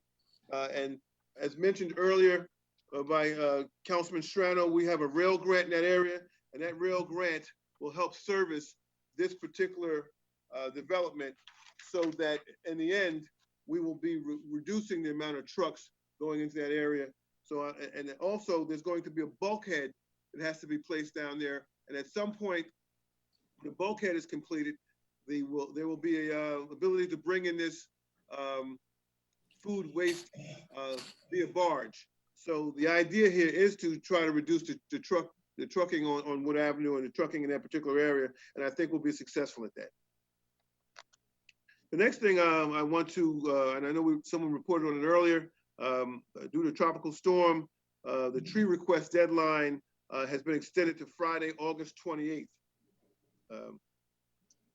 We know there's been a number of requests for replacements for storm damaged trees that have been submitted directly to the Shade Tree Commission to some council members.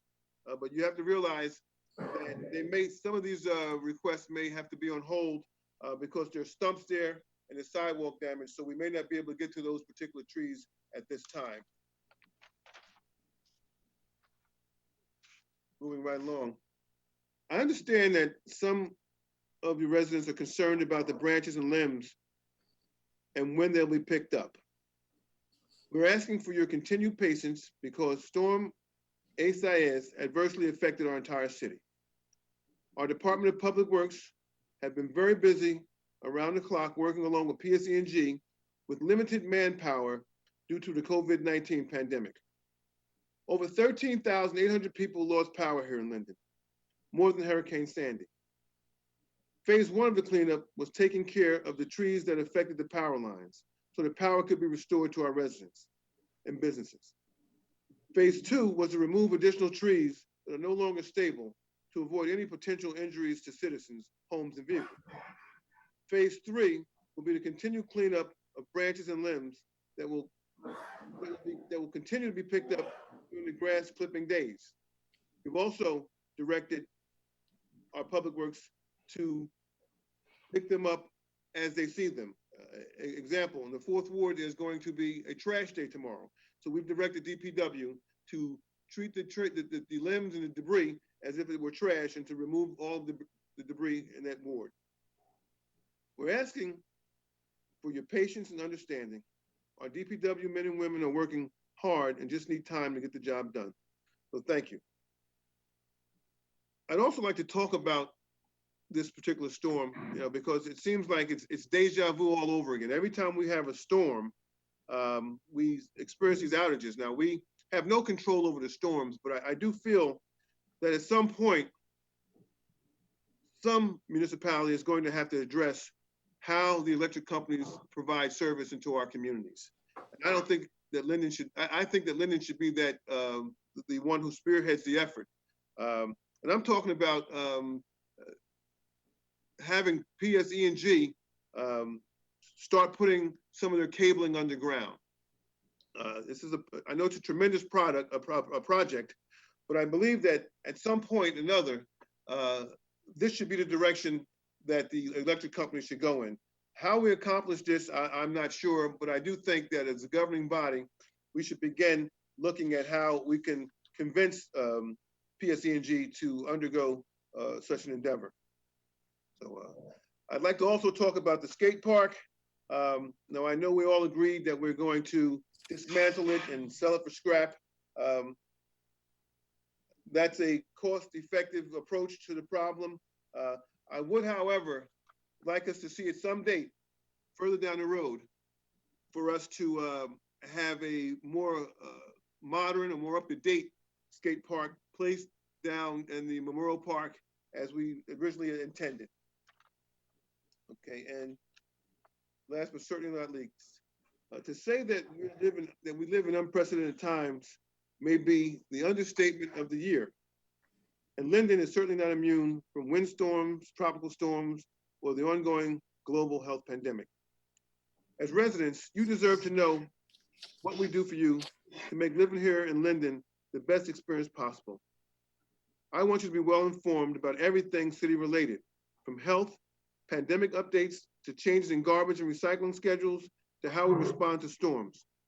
I need you to have access to this information so you and your families can stay safe and know everything that we do.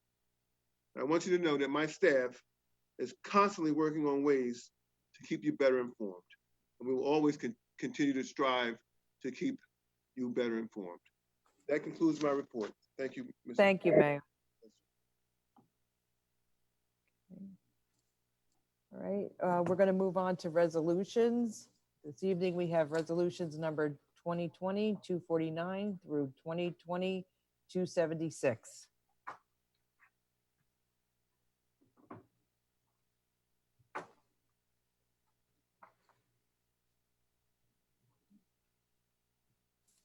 Okay, can we have a motion on the resolutions, please?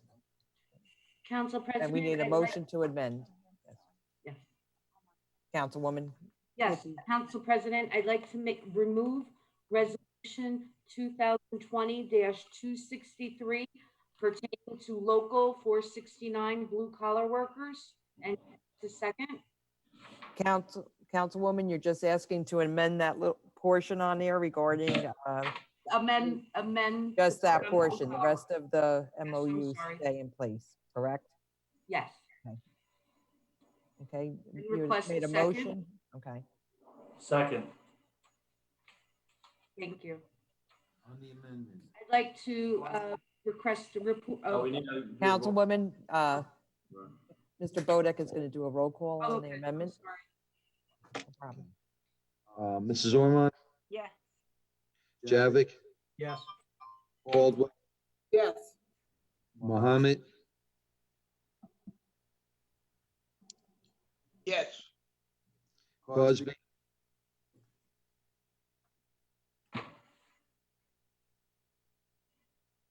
He's having a chitlin. Ms. Cosby,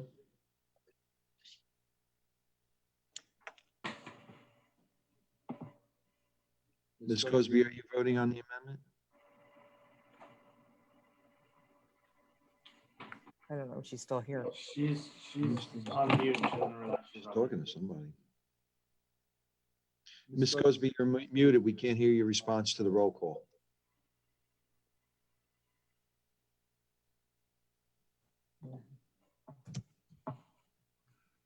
Mr. Roman, Yes.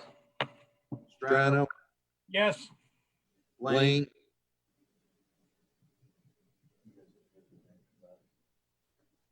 He was having some internet issues. Medina, Yeah. Hickey, Yes. Mrs. Yemakaitis. Yes.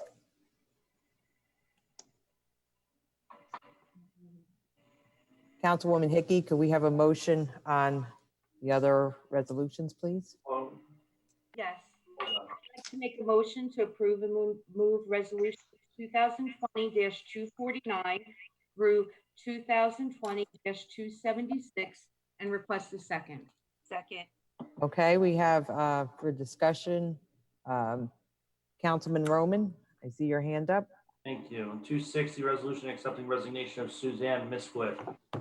Dr. Misquith for quite some time on the zoning board. God bless. What else did I want to talk about?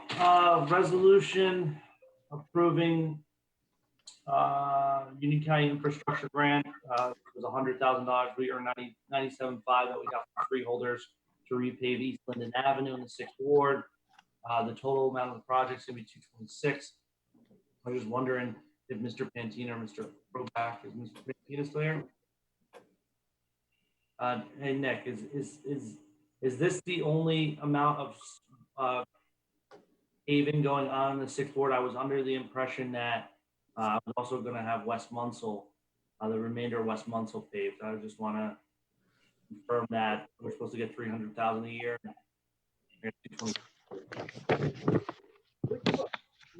What were you talking about again? I'm sorry, I didn't hear. Resolution 250, the contract awarding for the repaved East Linden Avenue. Realistically, there's $100,000 of county money that they gave as a grant, so there's only $126,000 of our money. I just want to make sure I'm getting 6 wards getting their $300,000 that they're supposed to get. I'd have to check with Joe Kroback, but as I understand it, we're a little bit behind in putting contracts out just because of lack of staff. We have 4 contracts out as it is, 3 with AGG, 1 with Fisher. We're waiting for pre-cons to start up, and we have a couple, I think a sidewalk went out. So there may be a couple more going out, so I'm not quite sure, but I'll have to get back to you. Thank you. All right, and that's, let me just make sure, Council President, I'm good here. I think that'll be that. Thank you, sir. Thanks, Council President. Okay, we have a motion and a second on the floor. We have a roll call, please. Mrs. Ormond, Yes. JAVIK, Yes. Caldwell, Yes. Mohammed, Yes. Crosby, Sorry, but I had you guys on mute. I didn't hear you call my name. I apologize. So I'm abstaining on 254, 55, 256, and 263. I'm voting no for 258, 266, and 267. The rest. Roman, I am voting yes on all except for Resolution 266, which I am voting no. Strano, Yes. Lane, Yes, and abstain on 263.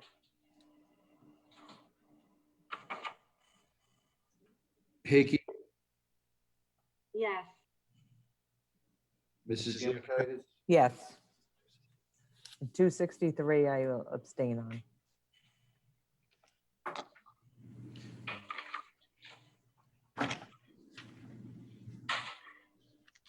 Okay, we're going to move on to ordinances on introduction.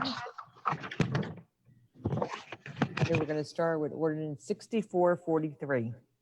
An ordinance to amend an ordinance entitled, an ordinance establishing a schedule of titles, salary ranges, and regulations for maintaining the classification and salary standardization plan of all employees of the city of Linden, passed August 15, 1995, and approved August 16, 1995, adopting salary schedule 4005.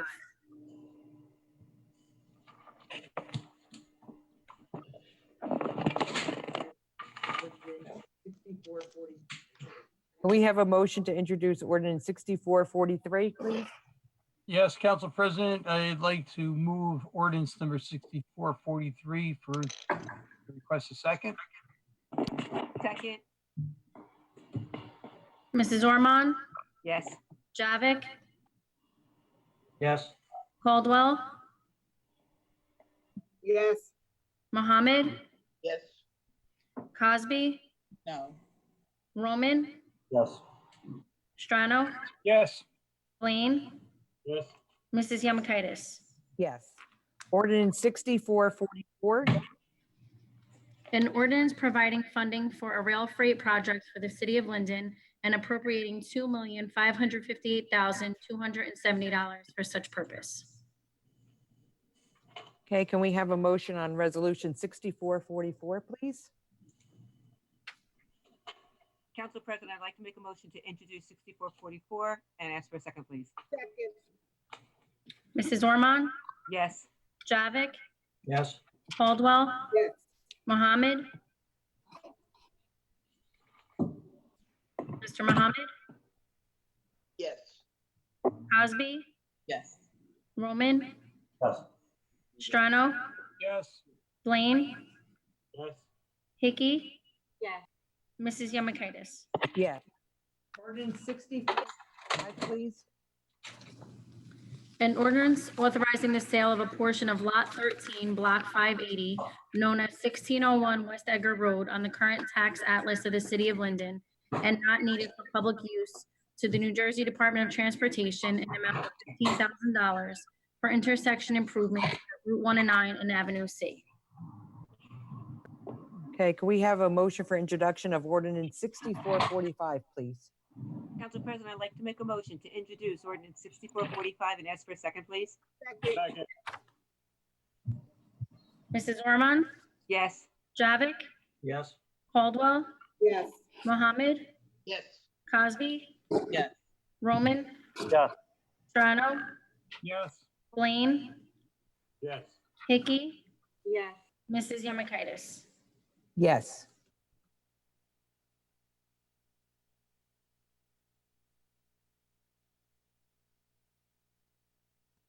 We're going to move on to the public portion of our meeting. From members of the public in attendance virtually. Again, we're going to ask no personal, political, derogatory comments not to exceed 3 minutes. Members of the public who may be attending are on mute right now until the public comment portion, which we're going to be starting. If you wish to be recognized, again, I ask you to please use the raised hand icon in the program to identify yourself. You will then give your name and address as with any council meeting. Failure to do so will result in your being muted and not recognized further. If you're registered more than once, you will be recognized to speak only one time under your first registration, as with any council meeting. When the public comment portion is open, the ability to register will be closed. So I'm going to ask anybody who wishes to speak, please raise their hand right now. I'm going to give it a few seconds. Council President, I just want to relay the sentiments of the public saying that they haven't been able to enter the meeting for quite some time now. Many people on the Book of Face have been saying. We're not doing anything, sir. They have to register for the meeting. Right, I just wanted to let you know that they weren't able to. Just throw that out. Okay. Currently, I have 6 attendees asking to speak. Okay, that's the last call. Council President, Yes, Councilwoman Cosby. maybe they could, because remember when I first logged in, I was in like a virtual hold room, so I don't know. That's where we are right now looking at Okay. the attendees portion. Okay, this is the last call. We have 6 attendees asking to speak. We have their names registered. Okay, IT department, I'm going to ask you to help me unmute some individually. I'm going to start with Judy England McCarthy. Please state your name and address once again, ma'am, for the record. My name is Judy England McCarthy. I live at 217 Buchanan Street in Tremblay Point. I've lived there over 20 years. I just want clarification, and I would actually like clarification on these points. One is that I've been to several meetings, and it was my understanding that there was 74 maximum trucks, and I heard the mayor say in this meeting that there were 74 minimum trucks that are going to be going by each day. So I would like that clarified. I also would like to know how families are supposed to find out about this movie night, because again, I didn't know anything about, I know there was a very limited number of tickets, but I didn't even know that it existed.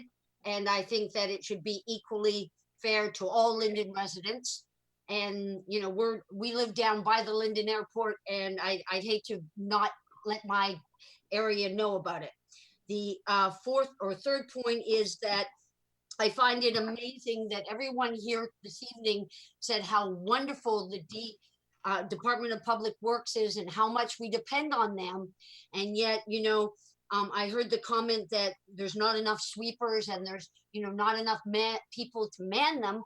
And yet that has to do with the Department of Public Works. And yet we come up with 70,000 for a job that, as far as I'm concerned, it could be important if we were going through great times, but now we're, you know, going through difficult times, and we need the people that are like the healthcare workers. We need the people that are manning our streets, that are making things work when things are going wrong. And so as a citizen, I find it egregious that the money's being spent the other way. I want to also say that, yes, I am absolutely for the underground PSE&G lines, because if you look in Europe, the trees do not fall down because the trees aren't being compromised and butchered by the companies that don't prune them for years, and then they get fined by the federal government, and all of a sudden they come in and cut the trees in half. And then they expect them to stand during a storm. So I definitely am for investigating that. The last thing is I do feel that we do have a lot of loss of trees. I'm part of the Shade Tree Commission. I do it as a volunteer, but we have a position as our chairperson who is only on part-time. The position years ago was a full-time position, and I'd like to advocate for this person, given how many trees and how many grants and different things, that if you are looking to add or make a position available, you should be considering that, because we are in need, desperate need of getting our canopy, and grants and things like that take time. Thank you. Thank you, ma'am. Okay. Mayor Armstead? Mrs. McCarthy was asking you regarding the movie nights. Yes, I'm sorry, could you repeat her question? She was asking regarding how many tickets and how they would be Oh. Yeah, she'd like to know how to get the information on the movie nights to get tickets. Mayor, you got to unmute yourself. And she also asked regarding the number of trucks, if that changed. So. No, well, let me start with the movie night. As soon as we finalize the plans, we'll have you know, a first come first served basis that people can register pretty much the same way Walmart did it.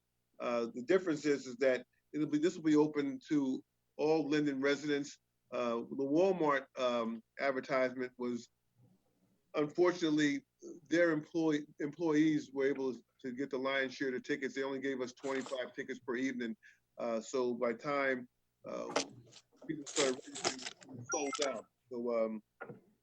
So in the future, when we do ours, it'll be open to all Linden residents, and I think we're going to have a lot more than, we'll have more than 100 vehicles which will be allowed. I think ours will be closer to 300 vehicles, or at least 200. You know, looking forward to that. Now, the other question she had was with regards to trucks. The changing with the number of trucks that would be utilizing the facility in Tremley. Well, again, the number that I gave earlier this evening, I think was 74 trucks a day. That hasn't changed, but it will change once the bulkhead is put in place there, and it will change once the rail line that we have that's going to be going to that facility is established. So the number of vehicles will change, but initially we'll stick with that same number. Okay. So she was asking for the maximum for the day, if that's the maximum. That was her question. Okay. Okay. Thank you, sir. You're welcome. Okay. Ed Kaminsky.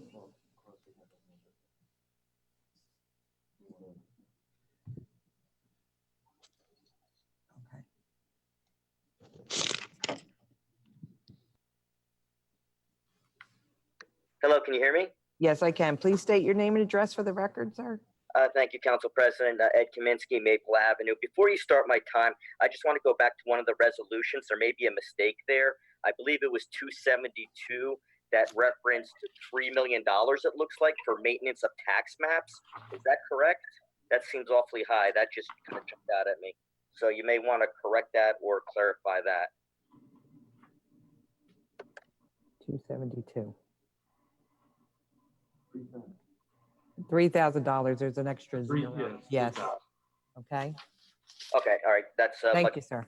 Yeah, Okay. no, my pleasure. Yeah, before I get into it, Councilman JAVICK, you almost gave me a heart attack when you said that the Wood Avenue is going to be cleaned. You corrected yourself. It definitely does need that. You also talked about definitely trees. Certainly, we just heard from the lady on the Shade Tree Commission. I think we should focus on our downtown area. There's a lot of trees down, have been for years. Maybe we could work with them to kind of get them repopulated up and down Wood Avenue in all those spots that they're missing, as well as, quite frankly, light posts. So I do, that being said, I do want to start out with some positives. So the new development on Price and Wood, it looks good, good workmanship. They were good neighbors, the developers, and did a great job, and hopefully it's a successful development. You know, there are good developers. We do have examples of that. For instance, on the JTG property, I believe it is, those folks, they clean their streets around their property every morning, I see. And again, you know, early off to a good start there. Hopefully it finishes the same. I mean, we have those models. And then kudos to the DPW after the storm. On the not so positive, well, the investigation and the results of the investigative committee against Mr. Scuderi was handed down. Again, easy one to see as expected. Not good news for Linden. We'll probably wind up ponying up a lot of money for basically what happened. You know, I've been talking about that, and as others have since the beginning. But on that same note, I'm hoping and pleading to the powers that be that maybe we could drop the one and disband the one set up to go after Mr. Roman. It does not make any sense.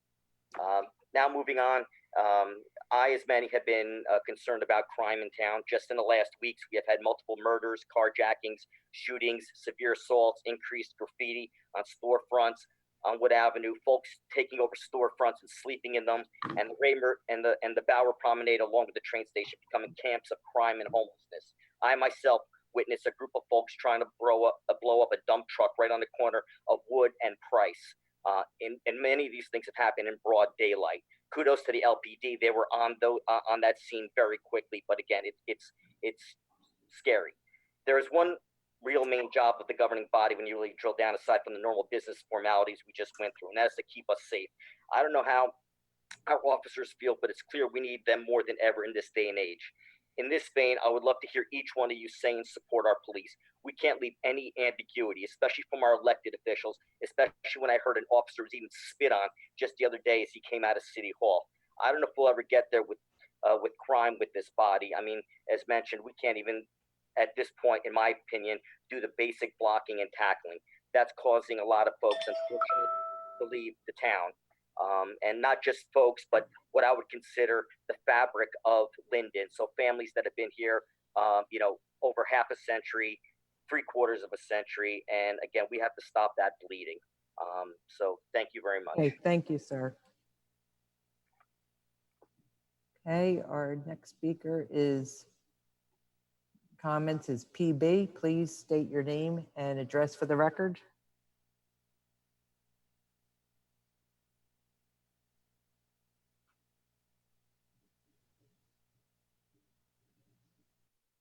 Hello, can you hear me? Yes, we can. All right, Peter Brown, 101 East Blanky Street. So I just want to read something from a book from a gentleman, Howard Warren Buffett. This gentleman is actually the grandson of Warren Buffett, and it comes from a book of social value investing. The traditional view of how societies manage themselves is changing. Government alone has not been able to handle the growing responsibilities and the costs of the issues it faces in the modern world. Public safety, social welfare, public health, infrastructure, education, national defense, international relations, job creation, housing, energy, environment protection, transportation, space exploration, scientific research, and justice, and so on. In addition, most individuals and local government and communities do not want these important issues handled for them without them, no matter how well-meaning government may be. A community generally will have better everyday solutions than officials from their vantage point at City Hall or far away at the Capitol. The reason I mention this is, guys, we're in the middle of a recession. The last time we had a recession was about 10 years ago. And what's going on in council, it's not to point fingers. There's some council members I've worked well with, and it's not a matter of me, but it's a matter of what is the direction of the city. When I'm hearing people talk more about trees than our youth and teenagers, it's a problem because we're losing focus on what is important. The politics is clear, and I can say as someone who's worked on council and worked as a legislative for the senator that used to be CFO of there, is that the focus is not where it should be. I'm sorry, but no, the county and the state has not helped. As someone who used to be down in Trenton, in seeing how hard we had a state senator bring resources to the table. Your budget doesn't lie, numbers don't lie. We haven't been receiving the resources from county and from state, and so the local municipality in Linden has been trying to survive on its own. With that being said, is that we need to shift our focus. And I would like to hear from a plan from council members on what their idea of economic growth and where the opportunities lie on bringing the city forward. It's a challenge. Because when I hear a council member who's younger than me not understand how this city does its finances, it's disturbing to me because this shows is that we're heading for a disaster. All you need to do is look at the unemployment numbers and realize that the United States is in a recession. And when I keep hearing comments about individuals, when last year and for years, people, council members were stalking, harassing individuals rather than learning about finances, rather than putting time and effort into making this city better, it's disturbing. I love council to spend time with my children. Because you know what? That is what's important. Not once do I hear certain council members talk about children. Instead, we're talking about trees and paving streets, put more money in the streets than we are into programs for our youth. Over 400 students graduated, have no jobs. And you know what? They're contacting me because it was me last year and the year before that tried to work with these youth. And it was certain council members and the mayor that did help out with that. Okay. Wow. Mr. Brown, your time is up. Thank you. Thank you, sir. Okay, Joseph Birch, please state your name and address for the record, please.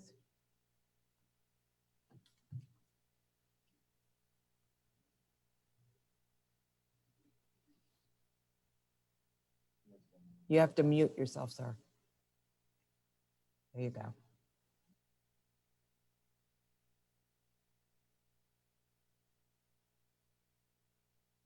Joseph Birch.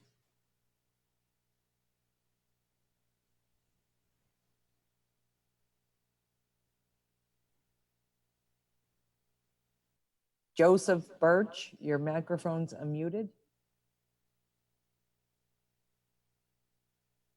Council President, if you go to the next person and I will. I'm just trying to give him an opportunity if he'd like to.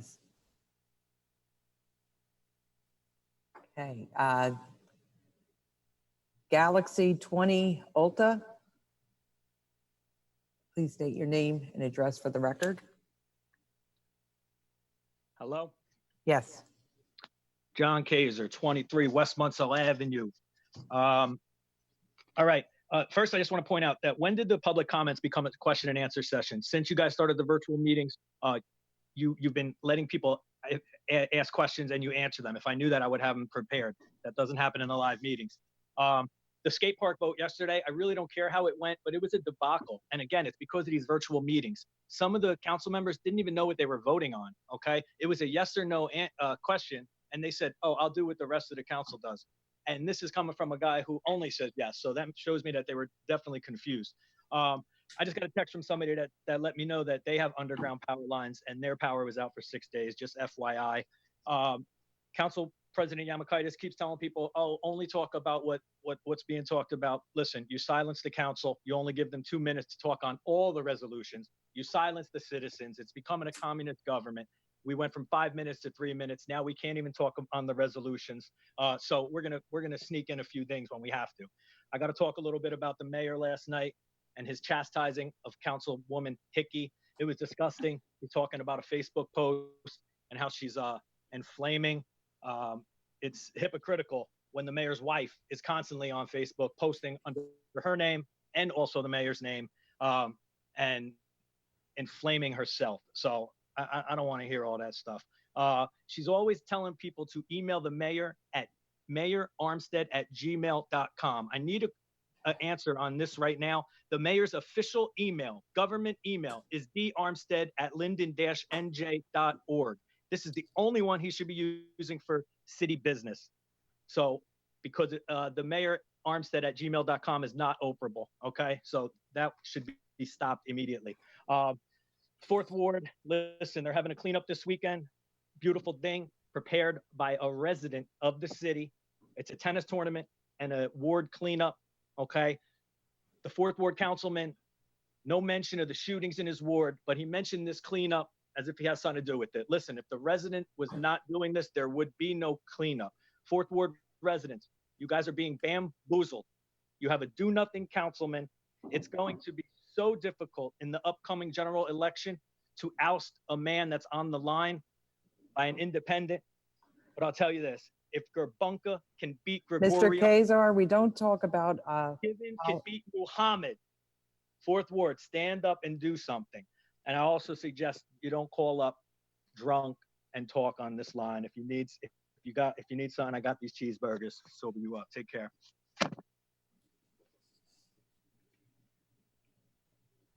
Thank you. I just want to make comment. I don't know if you heard earlier, we are working to get back into the council chambers. The virtual meetings are very difficult to participation for everyone. So this is right now with the executive order, this is the best platform that we can use in order to have as many members of the public participate. Okay.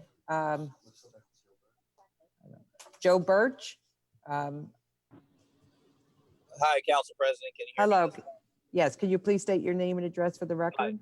Yes, Joseph Birch, 625 Beechwood Road, Linden, New Jersey. Thank you for your time. I'd just like to start off by thanking my predecessor over at the SOA, Lieutenant Mike Bobolski. Congratulate him on his retirement. Also like to thank this governing body for the approval not only of the extra manpower that the Linden Police Department so desperately needs, but also for recognizing and continuing to recognize the importance of supervision with the promotions of Lieutenant Nicole Melchiona and Sergeant Jimmy Solano. They'll both be they're both very good assets to the Linden Police Department. Nicole's a veteran of this department she's been here a while. Jimmy's a veteran, a combat veteran from the United States Army, and we'd just like to congratulate them. Also, just on a personal note, the Birch family, just like to give a little shout out to the men and women of DPW, the fire department, the police department, OEM. You guys are rock stars out there for everything with the tropical storm. Mother Nature pushed hard down on Linden, and everybody pushed back. Everybody rose to the occasion, did a great job. And thank you for your service. Thank you very much. Thank you, Mr. Birch. Okay, H. Herberg, can you please state your name and address for the record?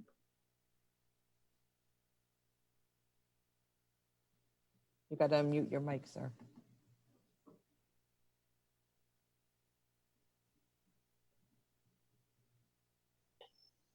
All right, can you hear me loud and clear, Council Yes. President? All right, thank you, ma'am. My name's Hans Herbert, 51 Westover Road. Yeah, after the storm, I gotta say, I gotta thank, like everyone on board, DPW, LPD, the fire department, OEM. I mean, everyone worked a tremendous job behind the lines, making sure everything was okay. I've seen a lot of roadblocks, because we've seen a lot of tree fallings, and I do thank Council Hickey. Actually, she did swing by the neighborhood, checking how we're doing and ask how I'm doing. So I really appreciate it. I think that's great. I mean, that's what leadership is for, though. Always check on your constituents. I mean, that's a great thing. So I do want to thank you guys for that one. And also, I did had a question for, I don't know if it's a question for Councilman Roman or Pantina. It was in regards to the development that was on between Johnson and Linden. I mean, I used to commute to work back and forth by walking, though. I mean, sometimes the lighting is poor. I had a question if they're going to improve the lighting, right where the overpass is. And also, too, I've seen, when you're on the way to St. George or back, some people use the left lane to cut people off and just go straight without making a left turn. So I was just hoping, that's addressed, though. I mean, that's a lot of craziness, but I mean, I do have to agree with Mr. Kaminsky, actually. I mean, we got a lot of fantastic men and women for the police, fire department, and first responders working the front line and keeping us safe, though. I mean, I think we need to support, our heroes more than ever. I mean, I can tell you guys, I've spoke to a lot of guys out there, even, before the pandemic, when they had coffee with a cop and other events. They're all the nicest over there. They're all family. So I always tell people, like, it's always good to get to know them. A lot of these guys have, worked, overtime, and they're doing everything to keep us safe, though. I mean, and I always tell people, challenge, if you see them, shake their hands, or, I mean, I know you can't shake hands because it's a pandemic, but, always thank them for doing their job. I mean, appreciate what they do. I mean, they do a lot of great jobs. So I think it's great if everyone can appreciate our heroes for what they do. I mean, because they do a lot of good job, though, but I just want to let Chief know he's got fantastic staff. I got to give him all the credits, though. I mean, that's what I got to say, though. But I mean, with the engineering part, I really hope that can be, I mean, I don't know if there's clarification when it comes to that sidewalk part and all that. I mean, that's all I wanted to know. But anyway, I do want to thank you guys. I mean, that's all I got to say. Thank you, Mr. Herbert. Mr. Pantina? I'm not quite sure what your question is. I heard lighting, I heard sidewalks, I heard Linden Avenue. What exactly did you want to know from me? It was on the overpass on Stiles between Linden and Johnson. There's like a tiny path there on the left side when you're walking, though. Sometimes I see it a little messy once in a while, but at night, though, the lighting doesn't work, actually. Sometimes I have to use my iPhone lights, and also I've seen some traffic when it gets heavy traffic. I mean, some people who use the left turn lane only, they cut people off and then go straight instead of left, that kind of thing. So I don't know if they're going to address, how people turn left and straight and right. Okay. Okay. I'll look into it. I'll get back to you. Thank you. Thank you, Mr. Pantina. Okay. All right. Main event. Please state your name and address for the record. How you doing? This is Waleed Dixon, 1026 Bergen Avenue. First, I just want to, this is for Chief Hart, about the incident with Barbara and the guy. I just want to say that I appreciate how you acted on it. Once I found out that there was other things that people thought should have happened, understanding the law, I think you did a great job, your whole department, as far as dealing with facts. And the facts was that he was charged on harassment and other things like that. Also, with the shootings that was in the 4th Ward, we can't blame the police department. A lot of people in the community blaming the police department, but as I talk to them, I let them know that I witnessed with my own eyes. It was just one of those things that happened. The police can't be everywhere, but I do know that they monitor the 4th Ward. Constantly, I see police cars going all around in the neighborhoods that have complaints. So I just want to commend you on having the officers out there. Unfortunately, there was some things that happened that I know it was just out of your hands, but the officers is involved actively on a daily basis in the Fourth Ward. I want to thank Rashonda Cosby for assisting me with a situation that a resident had in the Fourth Ward from numerous attempts of calling the tree shade committee, also trying to contact the Fourth Ward councilman. It was an issue on, I think it was Van Buren, 1423 Van Buren. I want to thank Councilwoman Cosby. I also want to thank the mayor. I saw him the day of and then the day after the storm, driving around, I guess, seeing what was going on and then giving information back to DPW, because DPW, even though we're undermanned, I think they're doing a tremendous job. This is not only coming from me, but the residents. I want to thank the residents for putting their debris out on the curves and, just helping out. It's all about helping out. To Councilwoman Ms. ORMON, last month I talked about the traffic going on from St. George Avenue, from McCallum Street going on to Elizabeth Avenue. Did we get any word back on that, or you're not done with your findings or whatever? But other than that, I just want to say that the city, I think, from the police department, fire department, everybody's doing what they can do. And I'm not for the saying that the police department, the chief didn't do anything about situations where someone wanted to say that was a racial attack, which I know that wasn't facts. You couldn't hear that. But I want to just commend you once again, Chief Hart, on doing your due diligence and charging David Beardsley with what was a fact that he was charged with. Okay, thank you, sir. Okay, Councilwoman Orman will give a report on that when she has the information available from the traffic committee. So, okay, can we have a motion to close the public comment section of the meeting? Motion. Make a motion to close the public portion of this meeting. Second. Okay. Mrs. Orr, Yes. JAVICK, Yes. Caldwell, Yes.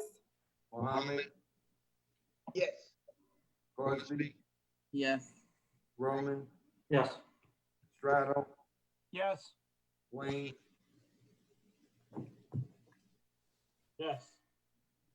Hickey, Yes. Mrs. Yamikai. Yes. Okay, we're going to move on to comments from members of the governing body. Okay, please use your raised hand icon. Let me switch over to that tab if you would like to be acknowledged.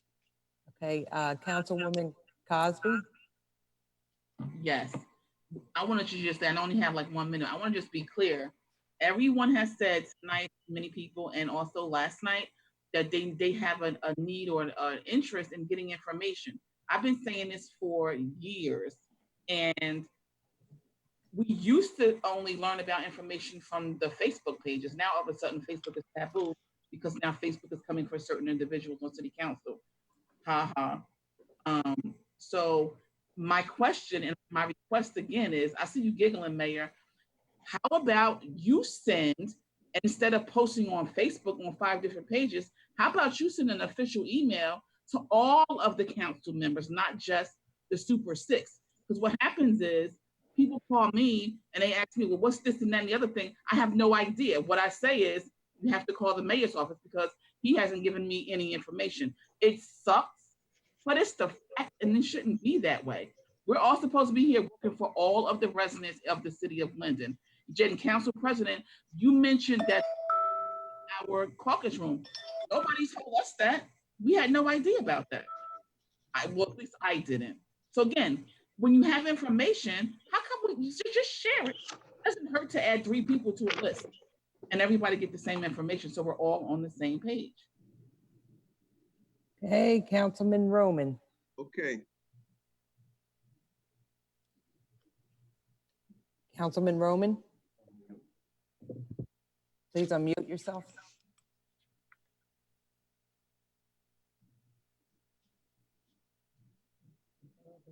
Councilman Roman, you're muted. Council President, you hear me now? Yes, go ahead, sir. All right, Council President. To the public, the person that was speaking before as to the member of public who mentioned that there was a council member that did not know about a financing, and that they spent more time worrying about trees and paving roads, parks and food drives versus the financing part of this. Last night, I asked a question in caucus on Resolution 270 because we were consolidating $5 million into capital projects. And this was the first time this type of resolution was ever on our agenda since I've been on city council. I want to thank you for explaining that to me. I'd like to reiterate my role here. I'm a city councilman for the 6th Ward of Linden. I help my residents, which is why I was reelected with nearly 70% of the vote in the most contested election that this city has seen in quite some time in one ward race. So that person speaking, you came on the city council in 2011, you were always part of a majority until 2015, you switched your political allegiance and remained in the majority. And you haven't gotten that done that you just mentioned. If you want a better education, you want to be a backup city council. Thank you, But you come into these public meetings to disrupt. These council meetings run a lot better when you're not here disrupting. And everyone. Thank you, Councilman Roman. Your time is up. They agree. Councilwoman Hickey. Thank you, Council President. Councilwoman Thank you, Hickey. Council President. I forgot one important thing. I forgot to congratulate Lieutenant Melchiona, Sergeant Solano, and Lieutenant Boborski. Thank you for all that you do. I truly appreciate it. Regardless of sometimes if other people have opinions of me and think that I try to dislike the police department, that certainly will never happen in my lifetime, but good try. I want to agree with Councilman Roman and Councilwoman Cosby again. I wish I haven't really received an email from the mayor's office since he started, and I'm not informed enough to tell the public, but yet I get chastised and called honey and all these other things. But just send me an email. Treat me with respect so I can give you respect. It can't be about the same 6 of you every single time. You should include us. The public respects us, and we will always win the vote out there, just so you know, because of your ignorance. Have a good night. Okay, Councilwoman Caldwell. I just want to say that I think that his name is Kyle, who is sponsoring this 4th Ward cleanup, and I will be there with bells.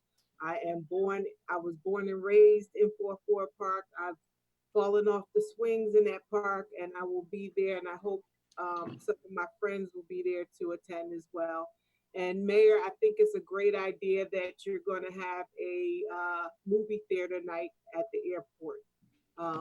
The movie event at Walmart was great, and it was especially great because Drew Barrymore was there, which was nice. That's all I wanted to say. I hope Thank you, Councilwoman. Here. Councilman Blaine.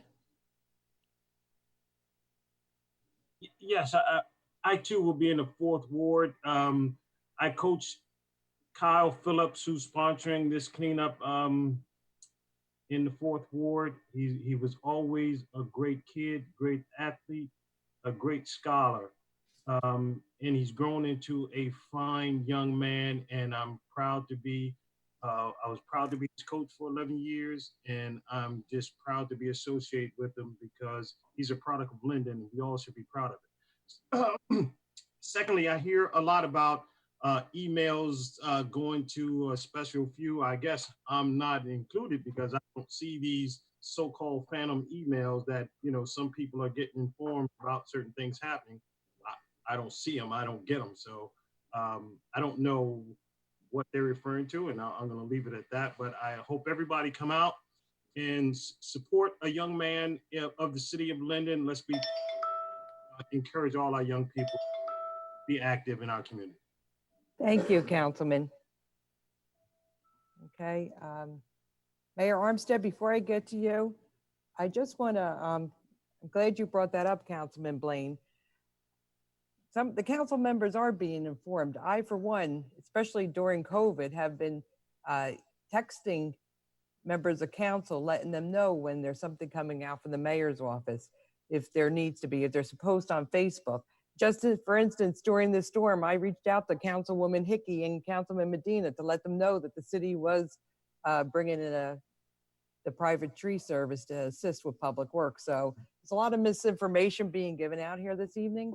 I'd like to, The cartoon. Councilwoman, I have the floor. Email from the mayor's office. Councilwoman, I have the floor. You had your opportunity. Okay, I'd like to apologize to council, to Mr. Kazar for last night. It's a different format that we used during our conference meeting. He thought we had a public portion section that was closed. We did call on him later in the evening. As I had mentioned earlier, we are looking to go back to virtual meetings. I'd like to thank everyone who did behave themselves tonight as far as being on the dais. As was referenced earlier, no, we're not trying to run a communist government, but as anybody that viewed that caucus meeting last night, it was horrendous. Okay, I was the one that asked the council members to please behave professionally as elected officials. Behave as you would on your regular job, and please stop interrupting me, Councilman Roman. It's my turn to have the floor. You were given the opportunity. Again, council voted on the changes as an entire whole, and actually part of the Super 4 voted for it also, to change the rules and regulations of council. These were not dictated by myself. So as you can see, rules are definitely needed here with the chaos and unfortunately some of the unprofessional behavior of some of our council members. Glad some of you think it's funny, Councilman Roman. Okay, Mayor Armstead, and again, I'm going to ask the council members. Mayor Armstead has the floor. You were given the opportunity. Nobody interrupted you with the snide comments. So please, Mayor Armstead, go ahead, sir. Yes, I just want to thank Kyle Phipps for volunteering his services out in the 4th Ward. He's an outstanding young man. He's a breath of fresh air, what he is. You know, I've known him from Pop Warner. He came back to Linden to play on our high school team. Outstanding athlete, outstanding individual. His grandfather and my father were very good friends, you know, and I know that both of them are probably looking down right now, saying this is the way we want our children, our grandchildren to behave with regards to the love of this city, which I know that his grandfather and my father both love this city to the utmost. Last and certainly not least, I want to talk about the Trimley Point and the reduction of trucks. If we can get our Turnpike Extender Road down there, that would certainly be the answer to a lot of the truck traffic here in Linden. So let's push our senator to see to it that we can get that Turnpike Extender Road. We've been waiting since, oh, God knows how long for this road. And sometimes I wonder whether it's even going to come. So that concludes my statement, Council President. Thank you, Mayor. Well said. Okay, the following council meetings will be as follows. Council conference meeting, Monday, September 14th. Real nice kid. Oh, excuse me, Councilwoman Ormond. I'm sorry, I didn't see your hand up. Thank you, Council President. Just for a couple of seconds, and I typically don't do this and bring my personal life into it, but I would just like to take this opportunity to wish my amazing and wonderful husband a happy 25th wedding anniversary. We'll be married 25 years tomorrow, and without him and his undying support, I would never be able to do this. For all these years being in political life, my husband has held down this fort and has helped me raise 2 special needs children so I can help serve the community. I love him. He's absolutely wonderful. And once again, to Peter Thomas Ormond, and the name Peter means the rock. You are my rock. Happy anniversary, sweetheart. Congratulations. Thank you. Congratulations, Lisa and Peter. Thank you. It's a milestone in these days and age to make your 25th, so congratulations. Okay. Okay, council meetings will be as follows. Council conference meeting, Monday, September 14th. 2020 at 6 p.m. Hopefully, we'll be back in the chambers, 301 Northwood Avenue. Council conference meeting prior to the council meeting Tuesday, September 15th, 2020 at 6 p.m. in the council chambers, hopefully. At City Hall, 301 Northwood Avenue. And we ask you again, to please check the city website at linden-nj.gov for in case we do have to have a virtual meeting again. It will give you directions on how to participate electronically in these meetings if you need to. So, and I have a motion to adjourn the meeting. So moved. Second, Second. Mrs. Ormond, yes. JAVICK, Yes. Caldwell, Yes. Mohammed, Yes. Crosby, Yes. Roman, Yes. Strano, Yes. Blaine, Yes. Hickey, Yes. Mrs. Yamakaitis. Yes. Good night, everyone. Stay safe. Good night.